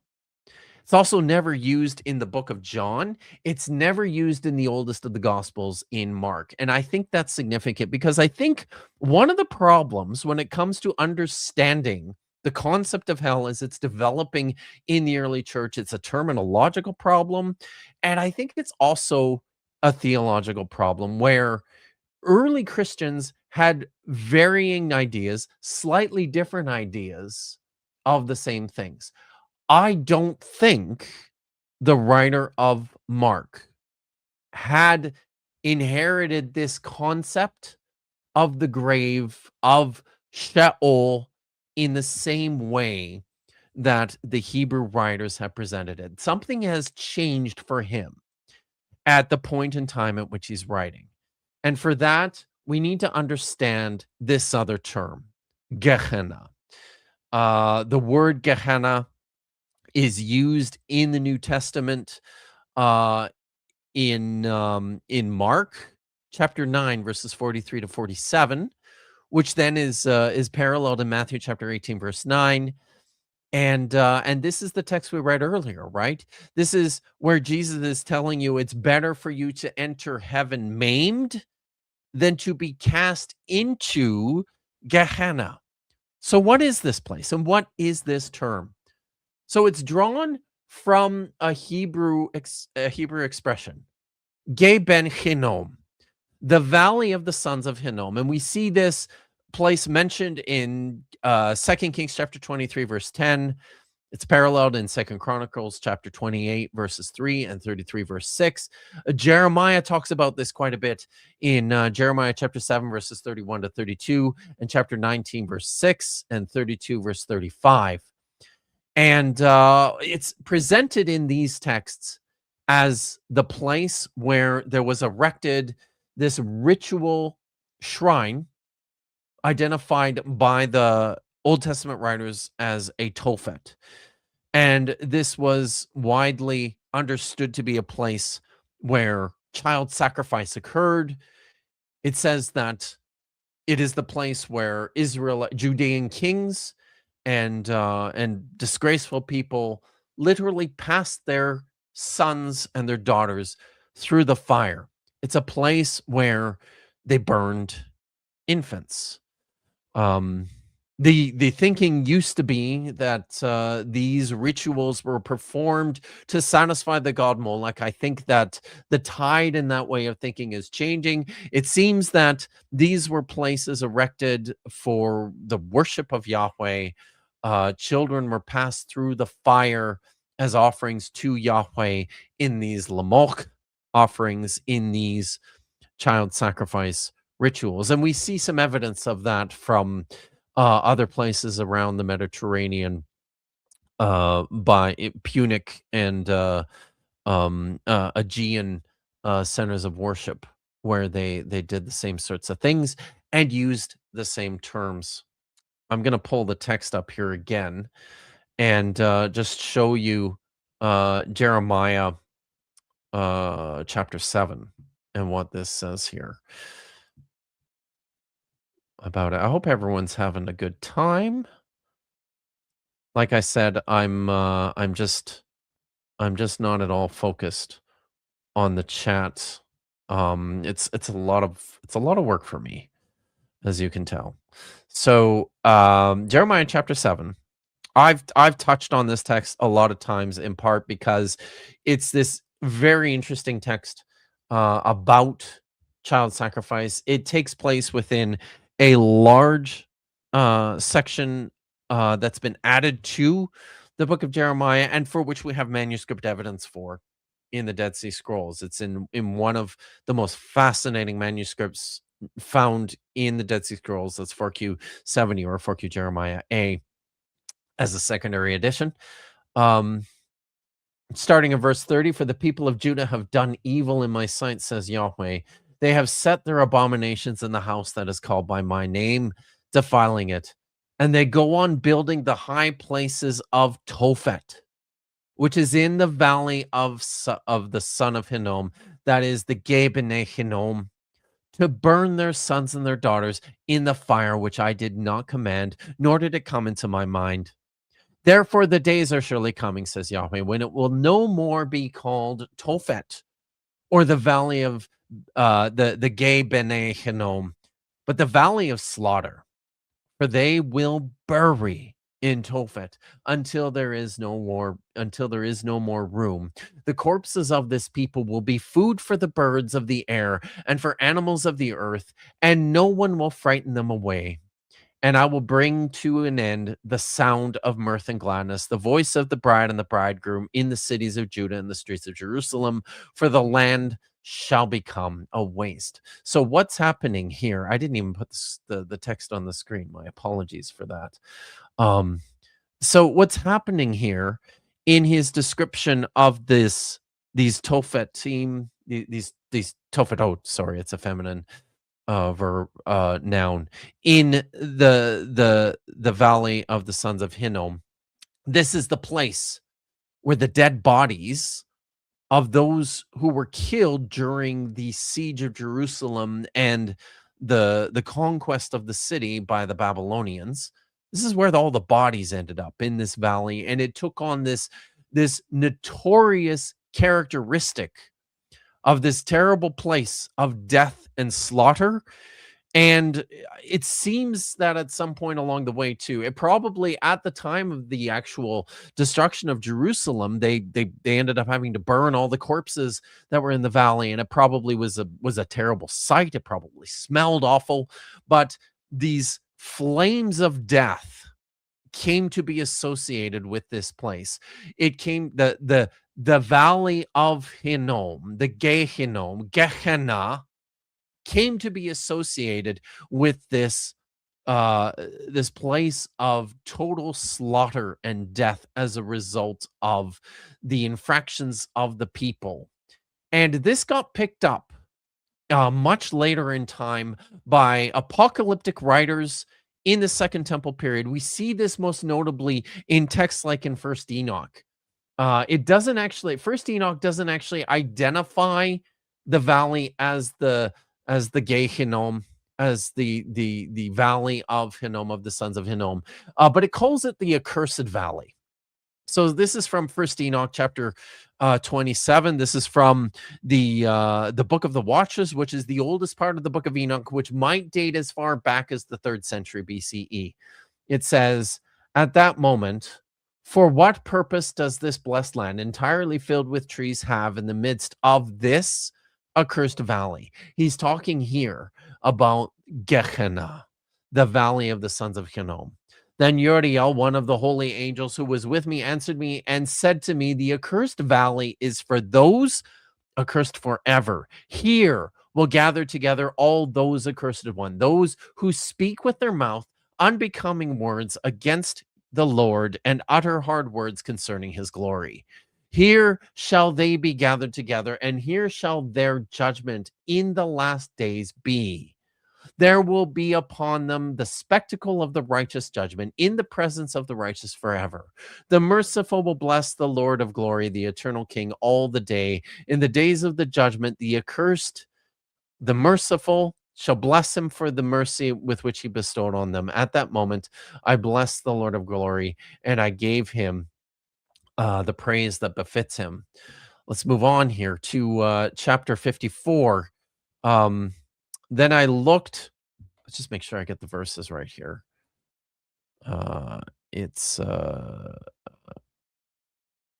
chapter 54, verses 1 to 6. Then I looked and turned to another face of the earth and saw there a valley, deep and burning with fire. And they were bringing kings and potentates and were throwing them into the deep valley. And my eyes saw their chains while they were making them into iron fetters of immense weight. And I asked the angel of peace who was going with me, saying, for whom are these imprisonment chains being prepared? And he said to me, these are being prepared for the armies of Azazel, in order that they may take them and cast them into the abyss of complete condemnation. And as the Lord of spirits has commanded it, they shall cover their jaws with rocky stones. Then Michael, Raphael, Gabriel, and Phanuel themselves shall seize them on that great day of judgment and cast them into the furnace that is burning that day, so that the Lord of the spirits may take vengeance on them on account of their oppressive deeds, which they performed as messengers of Satan, leading astray those who dwell on the earth. I hope you can hear there's some development just within this text, just within the book of Enoch, where the valley of Hinnom, which is this place of burning where all the bad people are going to go, now has chains and fetters for imprisonment. This comes from a later part of the text of Enoch, which scholars tend to think came from a later period of time. This is how this idea develops in the New Testament. I'm going to look at, I think Josh is asking me a question in the chat. I'm heading over now to the Ember's stream, and I'm going to try something wild here. I'm going to try and simulcast here with Ember and see how this goes. I got to do.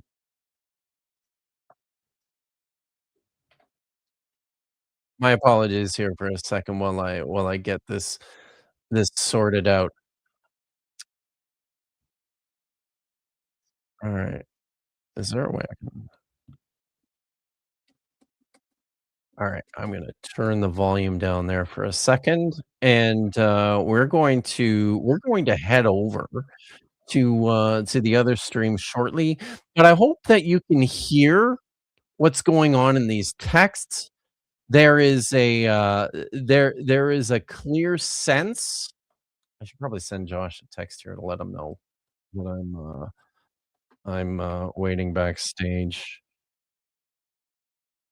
What's he said? What did he say here? Yeah. So, whoops. Sorry. Look at this live broadcasting. It's fun. Yes, Maya's posted a link to Ember Stream. It's also in the description. I encourage you head over there now. Or you could continue watching here, but it's better going over there. The link to the fundraiser is posted in the description of this stream as well as on Ember's stream. Um, I'm just going to let Josh know that I am also backstage. I should let Ember know too, maybe, that we're waiting here. This is kind of exciting. We shall see if this works. And then what I'm going to do when I join when we join up with Amber's stream, I'm just going to post that live broadcast onto this channel, so that everybody can watch and see what's going on. So uh, let Amber know.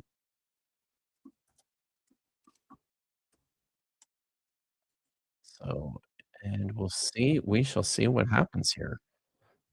So.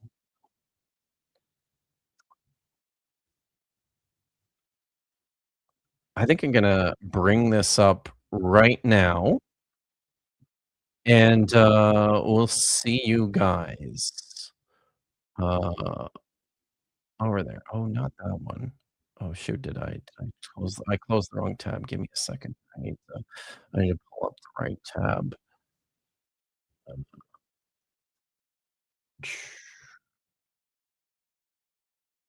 Okay. Um,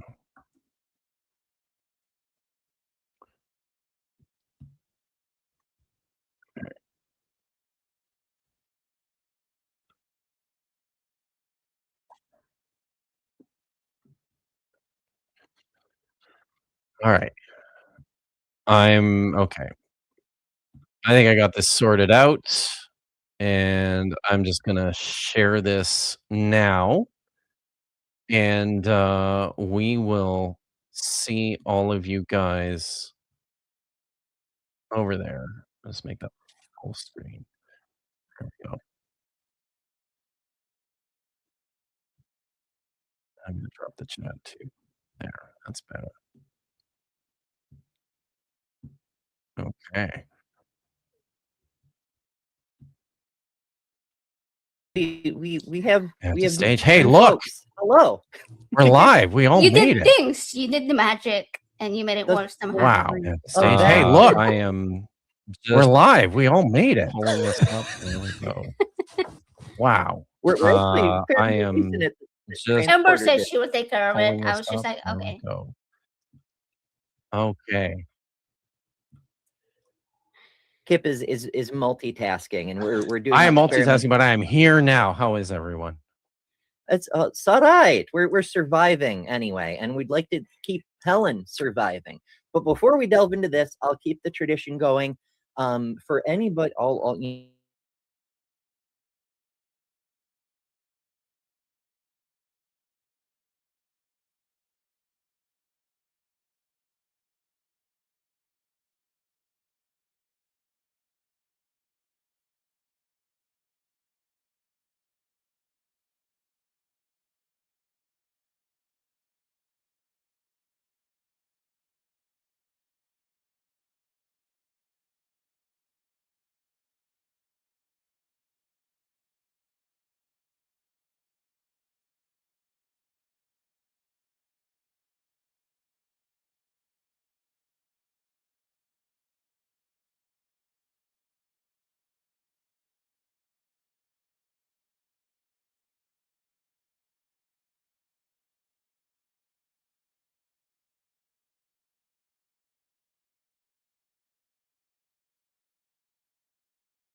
stuff as well here online, often with Kip. And we are actually currently putting a script together to respond to a great Christian apologist named Paul Copan on slavery and divine commands of violence and genocide in the Hebrew Bible. So should be great. But I appreciate you having us on. Absolutely. I appreciate y'all coming, especially given the technological shenanigans required to pull this off. And on that note, our friend Deviant Outcast says that word is coming from Kip's stream that apparently the stream is muted. Is you already on that? It should be okay now. I think I corrected it. Adventures in technology, Someone could folks. let me know over there. I mean, I've never done Yes, this before. they hear now, which is wonderful. Hell yeah. Praise Yeah. the flying spaghetti monster and also the spider demons and all the other fun things. So I understand you two like to do 9-hour shows. Is that right? 9 hours. 9 hours. Yeah, so that, Well played. Very nice. The actual story behind that is that we did like 9 hours of recording. See, now you're over a saying it series like of him. Did you hear days. that, Kip? Well, I don't know. I mean, I know. It does happen. So, but anyways, we did 9 hours of recording over several days. I think it amounted to what, like 3 hours in total, maybe 4 of actual content. Yeah. The guy exaggerates. What can you say? But the nice happened. thing is It that he's was never wrong in his assertions. He's So a it sort of balances polymath. things out. Have you heard about that? Yes. Oh, polymath. It's not just That's one what we've been math. told. It's many maths. Is that legal A lot of in maths. his state? I wonder. I think as long as the ghosts don't wear shoes while he's being a polymath, I think. It's There's gotta be a loophole around it. there does have to be. Well, I mean, I have learned one thing that if you happen to see a ghost in a saloon, you're likely to see him with the cowboy hat, and then maybe you'll see boots. I don't know. It's very confusing. It's very unclear. The rules. So for anybody who doesn't know, it's this. What the hell is the guy's name? For The now disgraced Egyptologist. I'm pretty sure that's what he's called. Yes, that he doesn't need a name. Disgraced Egyptologist. He's a frequent feature. I know your audience knows, but my people may have no fucking idea. He comes up from time to time when Kip does review streams, and it's not all Bible reading, folks, but the Bible reading you should tune in for too, because you find some interesting nuggets in that. There was a hypothesis in the chat. It says, I'm assuming the polymath loophole is that math has multiplication. Oh, Smart. that, I don't know. I cannot even do one math. maybe that's it. Wow. Indeed. You know, I'm famously good at math. I've heard that rumor. The dinosaur said so. We've established that actually on Dapper Dinosaur's show. I've had the opportunity to demonstrate it a few times there. I actually performed math in my book, my most recent book. I think I don't know if Josh has any it looks math like in a book. I don't think I believe you though. You write books? Are you from sure? good authorities that Dr. Kip Davis has written no books. No books. I know this is a nasty rumor going around that I've written no books, but I've actually written 5 books. And this one is the latest one and the only affordable one. all of Josh's books are affordable, and he keeps writing them like every few weeks. It seems my gosh. he's written something That means new. the interns do it. So yeah, but Yeah, no math we do. in Josh's books, none at all. I don't think. I can't do math, not even one. Yeah, same. Not even half. That's fair. I When I- suppose. So oh wow. I had to check my figures several times before publication. It's true. Although I do appreciate you speed running the audiobook so that we could get it by Christmas, and now here we are, like nearly 2 months in, and I'm not even to chapter 6. I'm very bad at my job, but I appreciate you trying so hard to get it out faster. Josh is he's much smarter than I am. Because he did not choose to narrate and edit his own audiobooks and just Yes. he just Now I can agree. protracted that In out this to, respect, I am much to smarter. That is true. the sexy voice of Seth Andrews to sell the book for him. Okay. So, man, Yeah. you know what? That's a wise choice. Popularity, I suppose. It's a good choice, right? I cried many times over the several months that I was working on the audiobook. And yeah. Hell yeah. That is also yeah, true. Josh, you also are an author of numerous books, as has been mentioned. Most of us are familiar with the Atheist Handbook to the Old Testament, volumes 1 and 2. Of course, you literally wrote the book under the Old Testament, endorsed slavery. But what do you think is like your favorite book that you've done? Yeah, I honestly at this point, the new one, the Learn to Read Ancient Hebrew, that one, I think, I mean, it's something that I've wanted to write for, God, I mean, I guess since I was teaching Hebrew in grad school. But yeah, that one was a lot of fun, and of course, it led into volumes 2 and 3, which are also done for the most part. Kip's been teaching from them. But then that led me into writing the 3 volumes of Learn to Read Ancient Akkadian. So that one is volume 1. Megan just finished her read through of it and sent it off to our editor. So that should be coming out, I would think, in the next couple of months. So, but yeah, I enjoy writing those Learn to Read books. Because we wrote the Learn to Read Ancient Sumerian together, I don't know, back in 2018, I guess. And that one was very popular.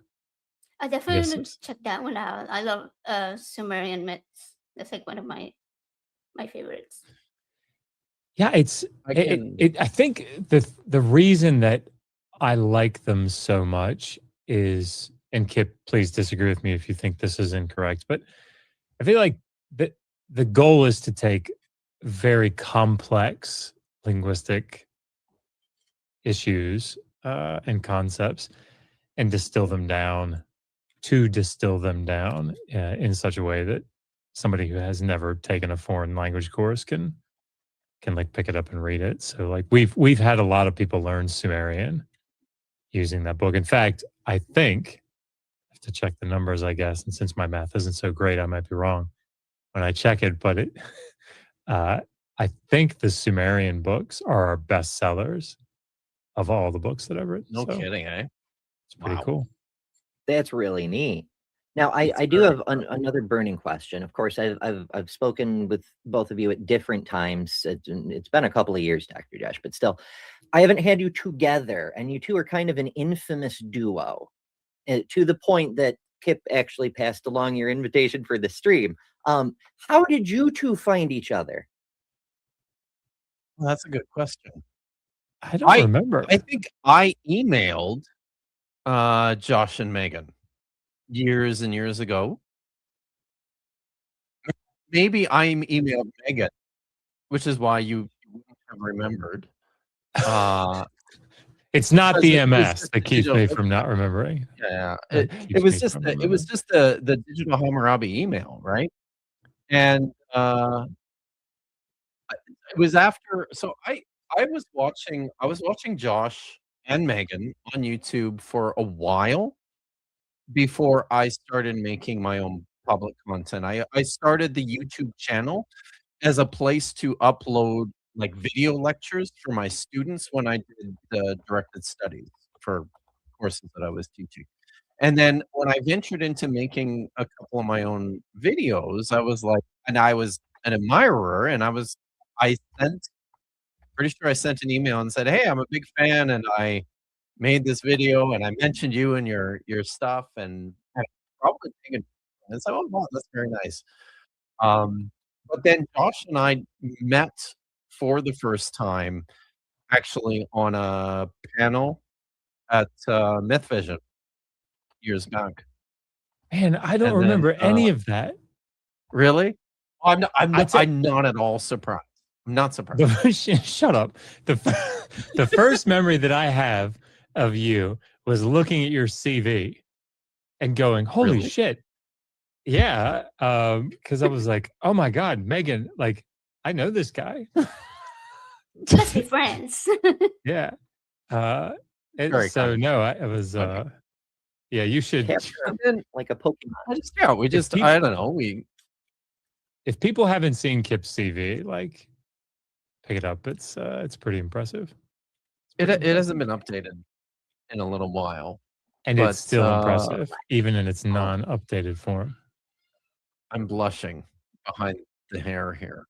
But like we started we started chatting, quite a bit, on the phone and, tracking some of the stuff together on YouTube, and then we made a video response together to Michael Jones, was, like, the first thing Josh and I properly did together, Oh and, no, that wasn't the. Was that the one that I apologized for? yes? It made him I swear it made him cry. I think it Oh, made him cry. It I was, felt so awful about that.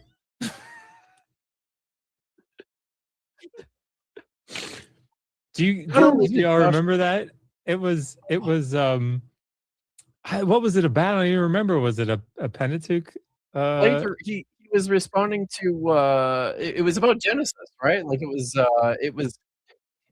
yeah, it was about stories in Genesis compared to ancient Near Eastern myths. Oh, And he I was just remember responding and saying, Genesis doesn't plagiarize ancient but Near Eastern myths. I suggested, because like I'd known Michael for a little while at that point, and I think everybody recognizes this, including himself. His voice kind of cracks when he talks, which is fine. I'm sure mine does that too. Sure. But it feels like he's just sort of. I thought at that point that he kind of leaned into it, It And seems so like the videos. I suggested that we put at the beginning of the video a clip from The Simpsons with that kid that shows up perennially going, "Excuse me, sir. Here's your taco." How? Yeah, it did not. It went over. What did Jess used to say? It went over like a pregnant pole vaulter. That's what she said. Oh, What no. an image. It was bad. Wow. Anyway, That's listen, awful. our audience loved it. Michael less so.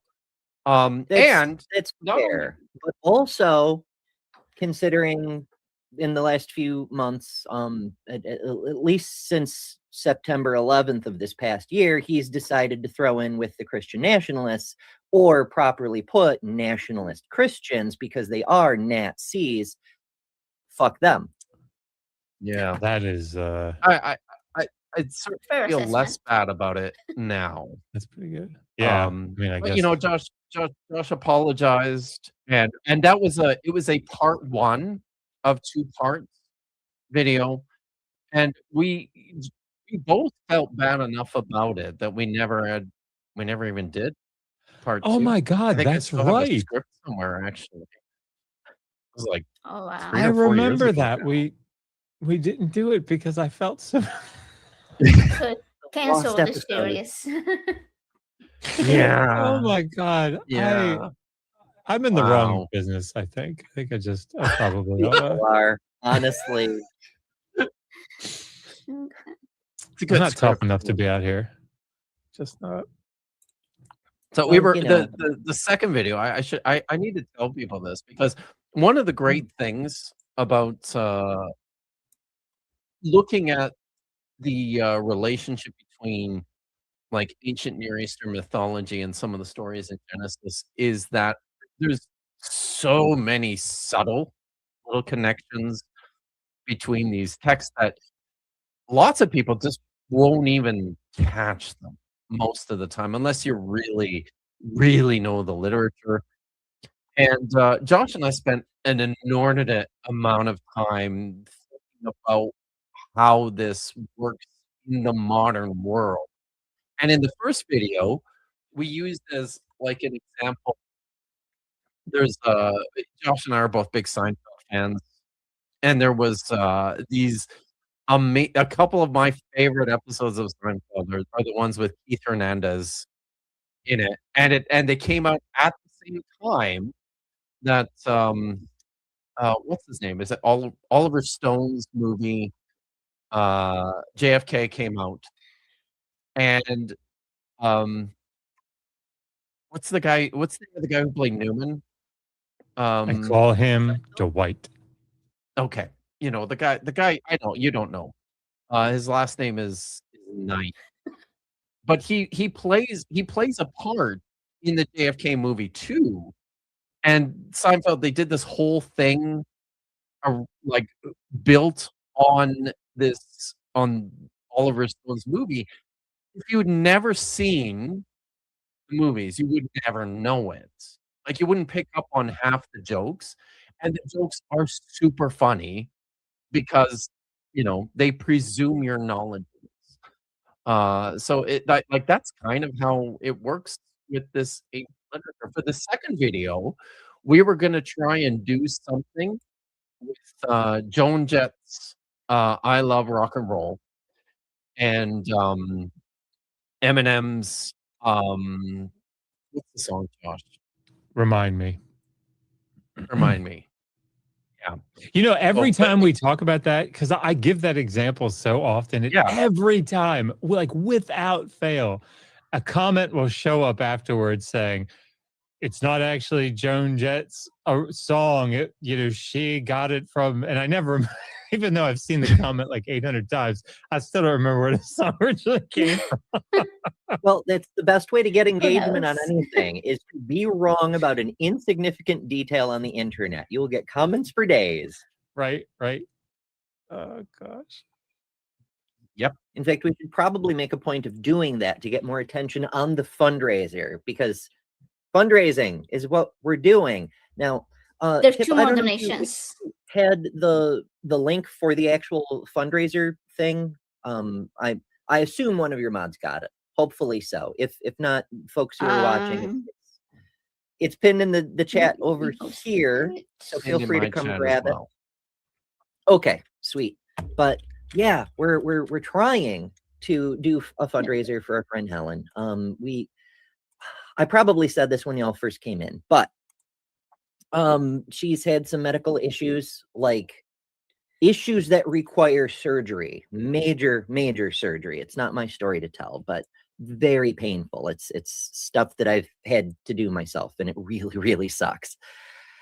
And it's very, very expensive, even with insurance here in the US. So we're trying to help her raise some funds to deal with the medical bills, to help with the loss of work, and because that's not covered either in the US. We're just good luck, everybody, kind of thing. So we're doing our best over here. We appreciate everybody who's coming by, everybody who's giving. And so now it's time for an update. We're at 2,894. We've gone up approximately $1,000 since the start of this stream, which is fucking Nice. amazing. And y'all are very, very wonderful people. Let's see. Call out some names here. We had Daniel on the last update. So we've got Tommy, Stella Patterson, Anonymous Marin, and Ashley. Hell yeah. Wonderful, wonderful people. Y'all are delightful. And we're going to keep going until 9:30 Eastern time. And then we're going to shove everybody over to Dr. Ben's for a celebration after party game show sort of thing. It's the same game show he does every week. And he does it every week. So when you get over there, make sure you subscribe there. And also subscribe to all the wonderful people who are showing up on stream over the course of the show, because they all do cool things in their own right. And it's really, really nifty. Before we switch over to our next group of critters, my apologies. I'm doing producer things and I have to change tabs and move things around and whatnot. I'm multitasking today. Do you guys have any additional thoughts for HELen? Just my best wishes, honestly. I mean, I'm the one who's streaming from Canada, where we don't have to worry so much about this existential crisis of your health. So it's always frustrating to me to hear about how much this can affect people in a place where I have so many friends and family members too. So I'm very happy to participate. I hope that we've been able to contribute and make a difference as best as we can. And just I hope things work out. And Barley wishes the same.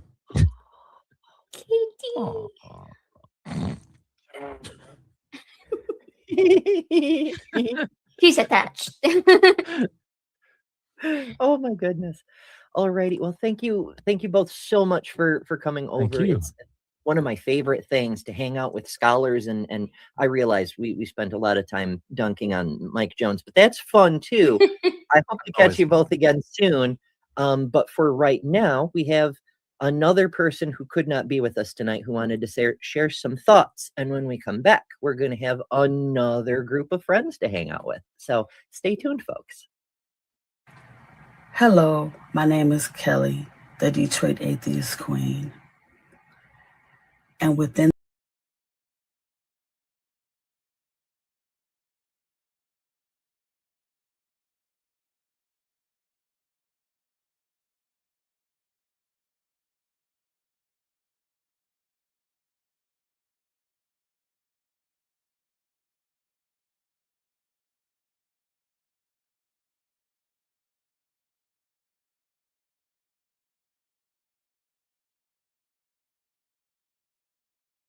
There we go. Muted. Oh, okay. Wow. Well, thank you for bearing with me in that. I hope that was I hope we pulled that out eventually. Thanks for coming and hanging out for a couple hours on my stream, just on my lonesome.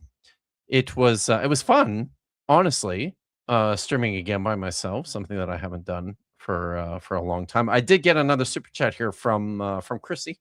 I wanted to read that. Thanks for showing up, Chrissy.